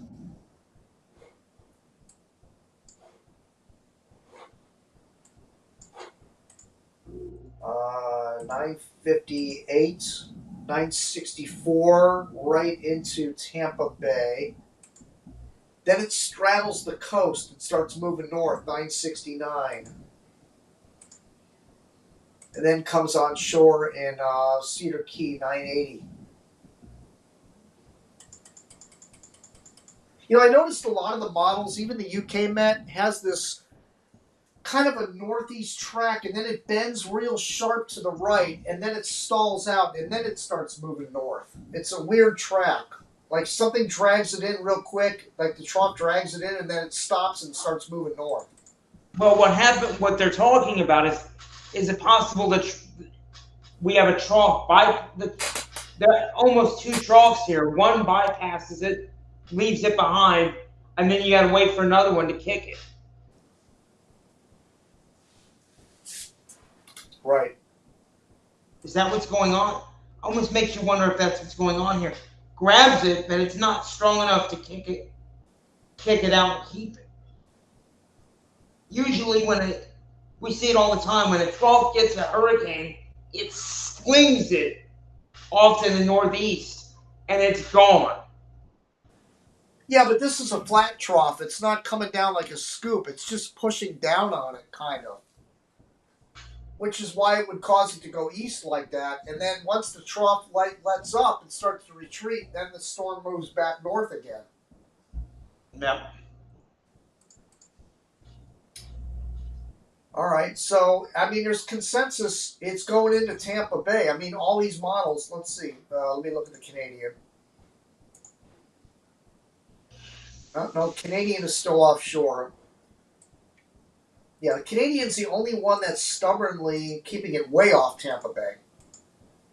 I'm not buying that. It takes it up into Apalachicola.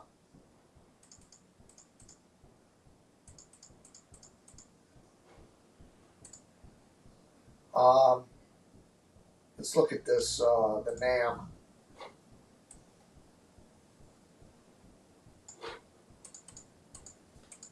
Nice, 980, 984, 988 in the Tampa. Barely a hurricane. Yeah.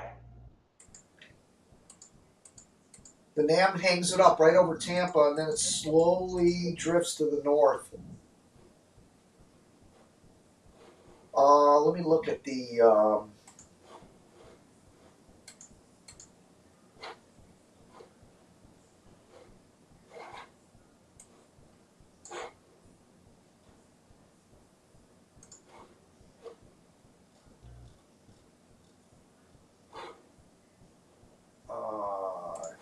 UK Met. See the UK Met. See what I'm talking about? Like if you look at this track, it's like it all of a sudden bends, makes a hard right-hand turn, and then it starts to drift more to the north again, and kind of goes up on the east coast. But that keeps it so weak that UK Met is like 990 millibars, like barely a hurricane.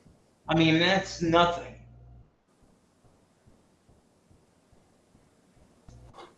So let's do, some people don't like this, but I don't really care because I like it because it gives you an idea of what models are performing the best. So the way you can find that out is go down here to best track data, and you click on average run, and then click on heat map, yes, average error, display. So here we go.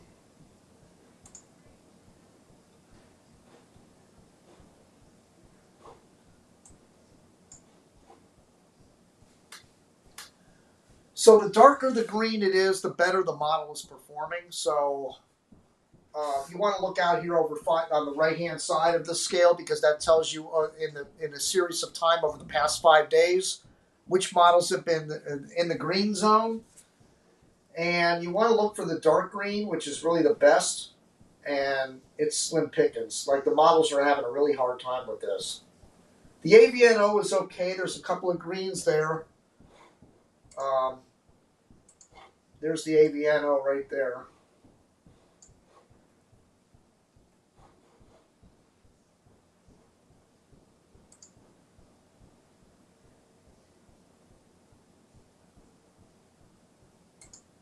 I'm going to get the pen a little thicker.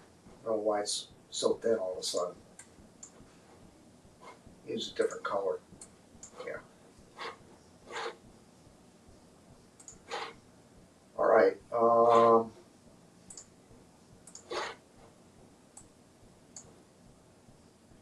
See, that's the Canadian ensemble. See the CEMN, which is this one right here. Right here on the end.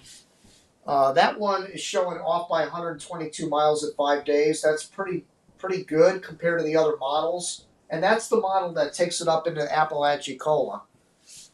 But, and it's gotten a little bit better with time. You notice how it started out bad in the red and then it got better as time went on?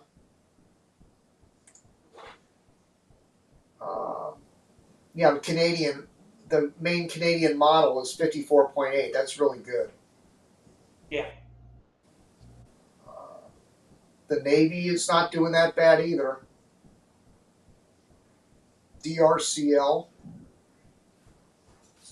Let me write some of these best ones. The DRCL is really good. That's off by 53 miles. And remember if anybody looks at these, when you see the European models, the European doesn't run the best track data unless you have a named storm. So when it was an invest, the European wasn't keeping track of the skill on this.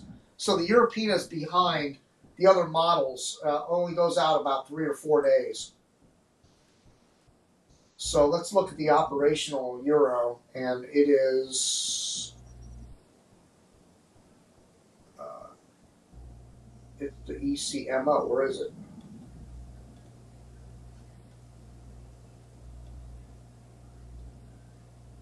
Maybe it's at the top.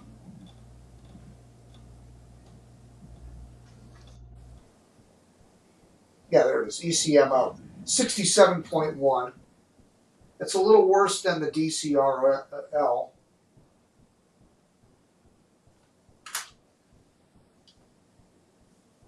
And then the UK Met, let's see, HMON, EGR, UK Met, it's 109. It's not doing that well. Well, now, wait a minute. It's all right. Yeah, that's pretty good, actually. 54.4 is the EGRR, which is the UK Met. And the HWRF is 53 off. HWRF. I'm going to map these all out in a minute so you can see the best performers on a map.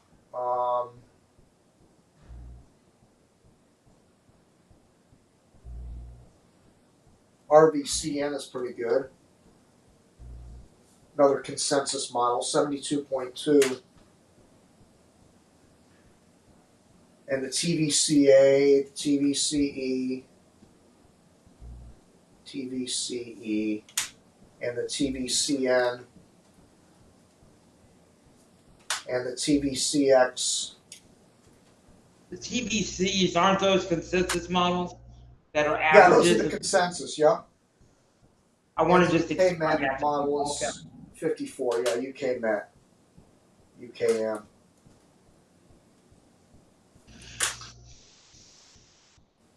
All right, so let's put these on a map so you can see what they look like.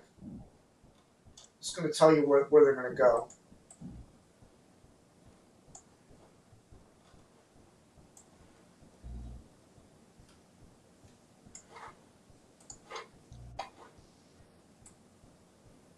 All right, so let's pick them out here. DRCL. While you load these models, I'm going to go grab a drink real quick. What's that? I said I'm going to go grab a drink. That way, if you yell at me, All right. Oh, RVCN. TVCA. TVCE, TVCN, TVCX. UK Met.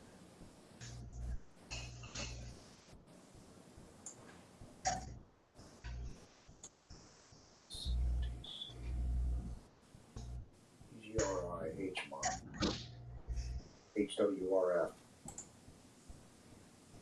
HMON. Nope, not the HMON. EGR, UK Met. all right, I'm back with you. UK Met 2. UK.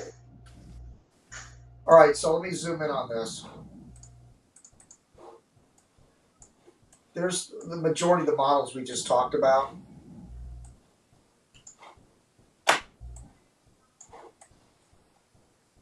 So, I mean, that's pretty telling right there. Like, the majority of them take it just right into Sarasota, southern, just south or right over Tampa Bay.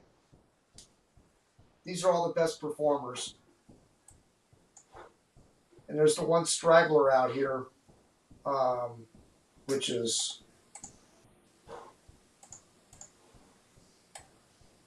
trying to think of which model that is. TVCA, CE, TVCN, TVCX.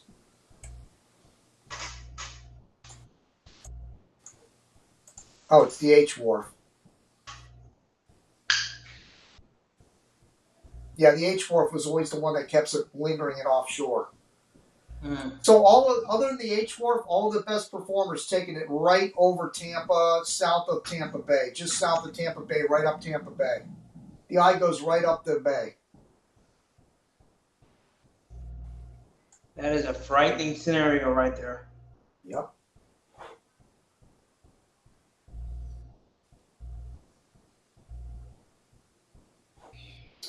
All right, so what do you say we wrap it up here? Let me see if there's any more comments. Steve said, I think the track may even be more east at the 11 p.m. update. The storm almost due north between. Yeah, I know. That's what I'm thinking. They're gonna shift that. The Weather Channel saying Tampa is the most vulnerable place in America for storm surge flooding in the number 7 city. Well, yes and no. I mean, I would say the Big Bend is probably more vulnerable. But yeah, as far as big cities, yeah, for sure.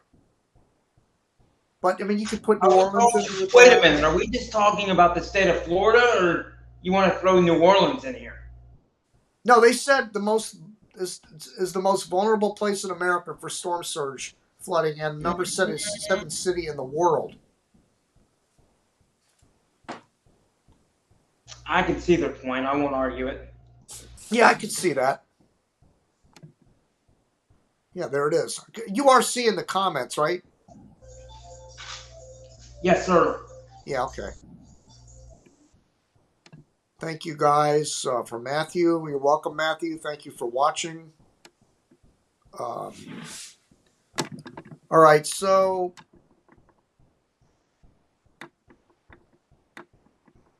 yeah, it's almost 10 o'clock. Let's wrap it for the evening.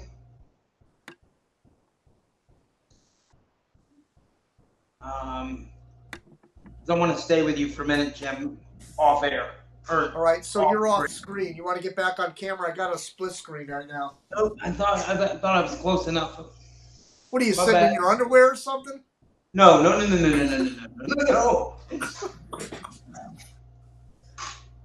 I just gotta know not to do that at 2 o'clock in the morning. Yeah. Where am I? Oh, it's over here. Shit. All right, so this is what I'm going to do. There we go. Assuming the track forecast is going to remain. There we go. There you are. So assuming the track forecast is going to remain the same, I'm going to leave in the morning, sometime before the 11 a.m. probably, and start heading over because it's about a 3-hour drive for me. Oh, let me show you the camera. Well, the camera's not hooked up to it, but here's my.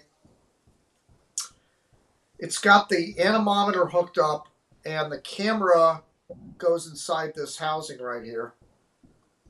And there's a gauge. You can see it right. These camera angles are weird. Let me go full screen. I mean, I can't see. Hold on. Yeah, nobody needs to see me. Yeah, get rid of me. Okay. So, see the meter? You'll be able to watch this on the live stream and see the highest wind gust. There's a reset button on there, and I'll reset it when I set it up, and then you'll be able to see the digital readout on this, whether it's day or night, because I have the lighting on it allows you to see the actual wind speed, and then the camera will be inside of here. They're Arlo cameras, and the cups are below. So when it spins, it reads, and then you'll see it on the live feed. So this is one of the cameras. I got 2 of these. One has the instruments on it, and the other one is a magnetic camera that you can mount it anywhere. That's Bill's camera. And let me show you that one. They're both Arlo. You got to give them a plug. This is pretty neat. This is, see all these magnets? So you can walk up to any metal surface and just clamp this, And this camera has sound and night vision and everything, and it hooks onto the cell tower. So there's no battery required. I mean, it can run for days and days and days. And we tap into this. I'll have a split screen. You'll be able to watch both of these cameras and my camera from wherever I'm sitting. And, there's identifiers, and anybody sees it or tries to steal it or whatever, they realize it's for monitoring storms, and there's nothing you can do with this camera. Even if you found it, there's nothing you could do with it because it's without a subscription to this particular camera, it's useless. So, yeah, all you have to do is call Verizon and AT&T and shut off the SIM, and it's useless. Done. Yeah. So the cameras will be active tomorrow. I'll be there. I don't think we're going to do a show tomorrow night. It's possible if I can get settled in somewhere. We might be able to do a show, and then Wednesday morning it's game on. I mean, not Wednesday. Tomorrow. Wait a minute. Tomorrow's Tuesday. Yeah, Wednesday morning I would be trying to deploy the cameras, and then it should be there Thursday morning. We might be live for a little bit during the day Wednesday as we set up. Possibly. Yeah, it's going to be hard. I was looking at Google Earth, and there's not really many mounting possibilities for these cameras. It's going to be hard to find the right location to get the storm surge and the wind and everything. You want to be in an open-facing area where you can measure the wind. And, of course, the truck has an anemometer, too, but I don't know if I'll be anywhere near the coast. Remember the gem we found in Delta, for example, out in the middle of nowhere, and we got all that storm surge. You never know what crevice we might find near that bay. Yeah, I'm thinking the Sunshine Skyway Bridge.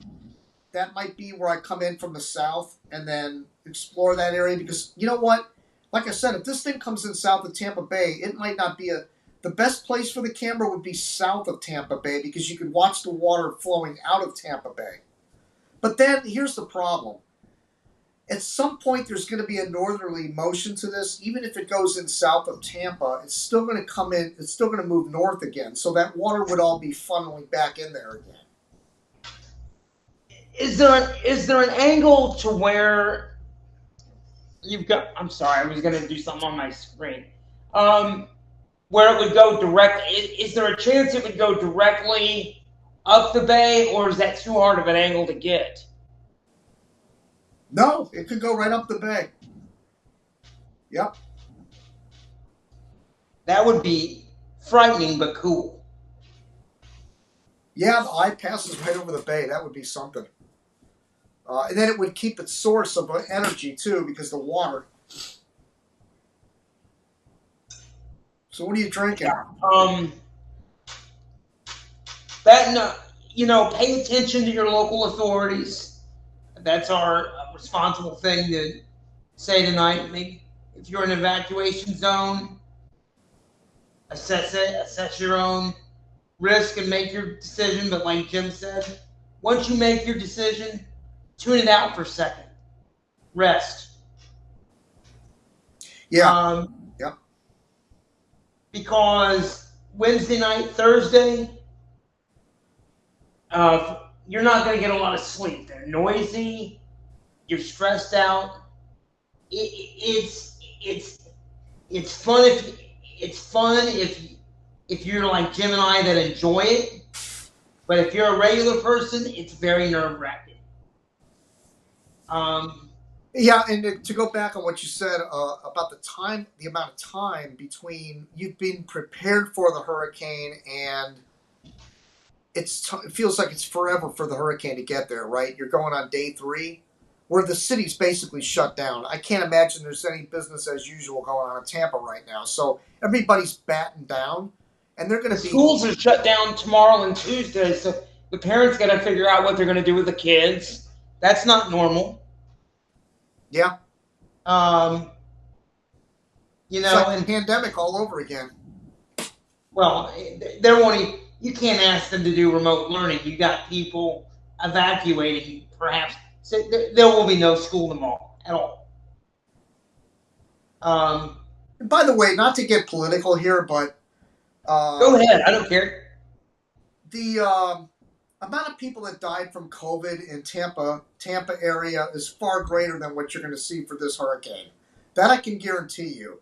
I mean, Agreed. short of some kind of a really careless, maybe poorly placed evacuation shelter or something, I can't imagine we're going to see a death toll in double figures from this. Although, I mean, because you'd hope people that got out of the area that know that they're vulnerable, like Chris, they got out of the area, so they know that they're going to be underwater, and they left. So look, if you know you're in a vulnerable area, and you're a local resident, if you've lived there and you know you're in evacuation, if you know that you've got to go when your number's called, when it's time for a storm to come, you got to go. That's a you problem if you don't. Yep. And I'll go one step further. Authorities should not have to risk themselves to come save you because you were dumb. Well, that's always going to happen, but I'm just saying. I mean, it needs to be said. I mean, if you know you're in a vulnerable area, get out. Period. Yeah. Because there's no. I mean, yes, people die from trees and electrocution in the aftermath from generators. Or, there's unfortunate incidences, but the majority of the deaths occur from two things, and they both involve water: storm surge and flooding, because people get stupid. Yeah. Don't do it. Don't be a statistic. End of rant. Yeah, let's try to keep it much below what the pandemic caused. We don't want. I don't know how many people died in Tampa from Florida. I know 70,000 people in Florida died from COVID. That's a lot of deaths. So I would imagine in the Tampa area, it's probably at least 10,000 or more. Right? I would agree. Died from COVID. Yeah. That's a lot of deaths. So you're not going to see that from this hurricane. No. You might see. I don't want to throw a number, because I want to think we're smart. I want to think the locals are smart. If you live down there, you should know your vulnerable areas and when to get out and where not to go. Now, before we get out of here, charge your devices, charge your phones. Yeah, and I also charged that battery that, remember we talked about the live streaming in the last hurricane where the phone overheated, plugged into the truck, so I got the battery charged up. That's, one of those Mophie, whatever those things are that, can charge it without the truck being involved. Yeah.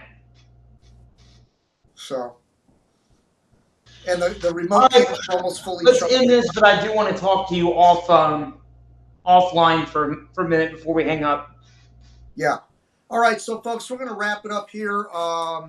Again, thank you all for watching and listening tonight, and we'll try to be back here tomorrow night from Tampa, see where we're at and everything, and if not, it'll just be live coverage when it's all going down. So, for Jim Williams, Bill Phillips, thank you for watching, and we'll try to get here tomorrow night. I'll put announcements on Facebook if we're going to be live, and we'll definitely be live when the Corps gets there in Tampa. It'll be all live streamed for you. So that's it for now. Thank you all for watching, and you guys all be careful and you still have plenty of time in Tampa to get ready. Don't freak out. Just relax, take a deep breath. Baby steps. You got a lot of time before it gets there. And one more thing, Jim.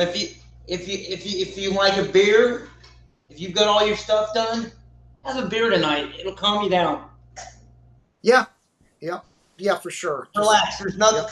It's going to do what it's going to do. Yep. There's not much you can do about it. Yep. Relax and just chill. Right. We'll All see. right, We'll Joel. see tomorrow night or Wednesday. All right. We'll see you then.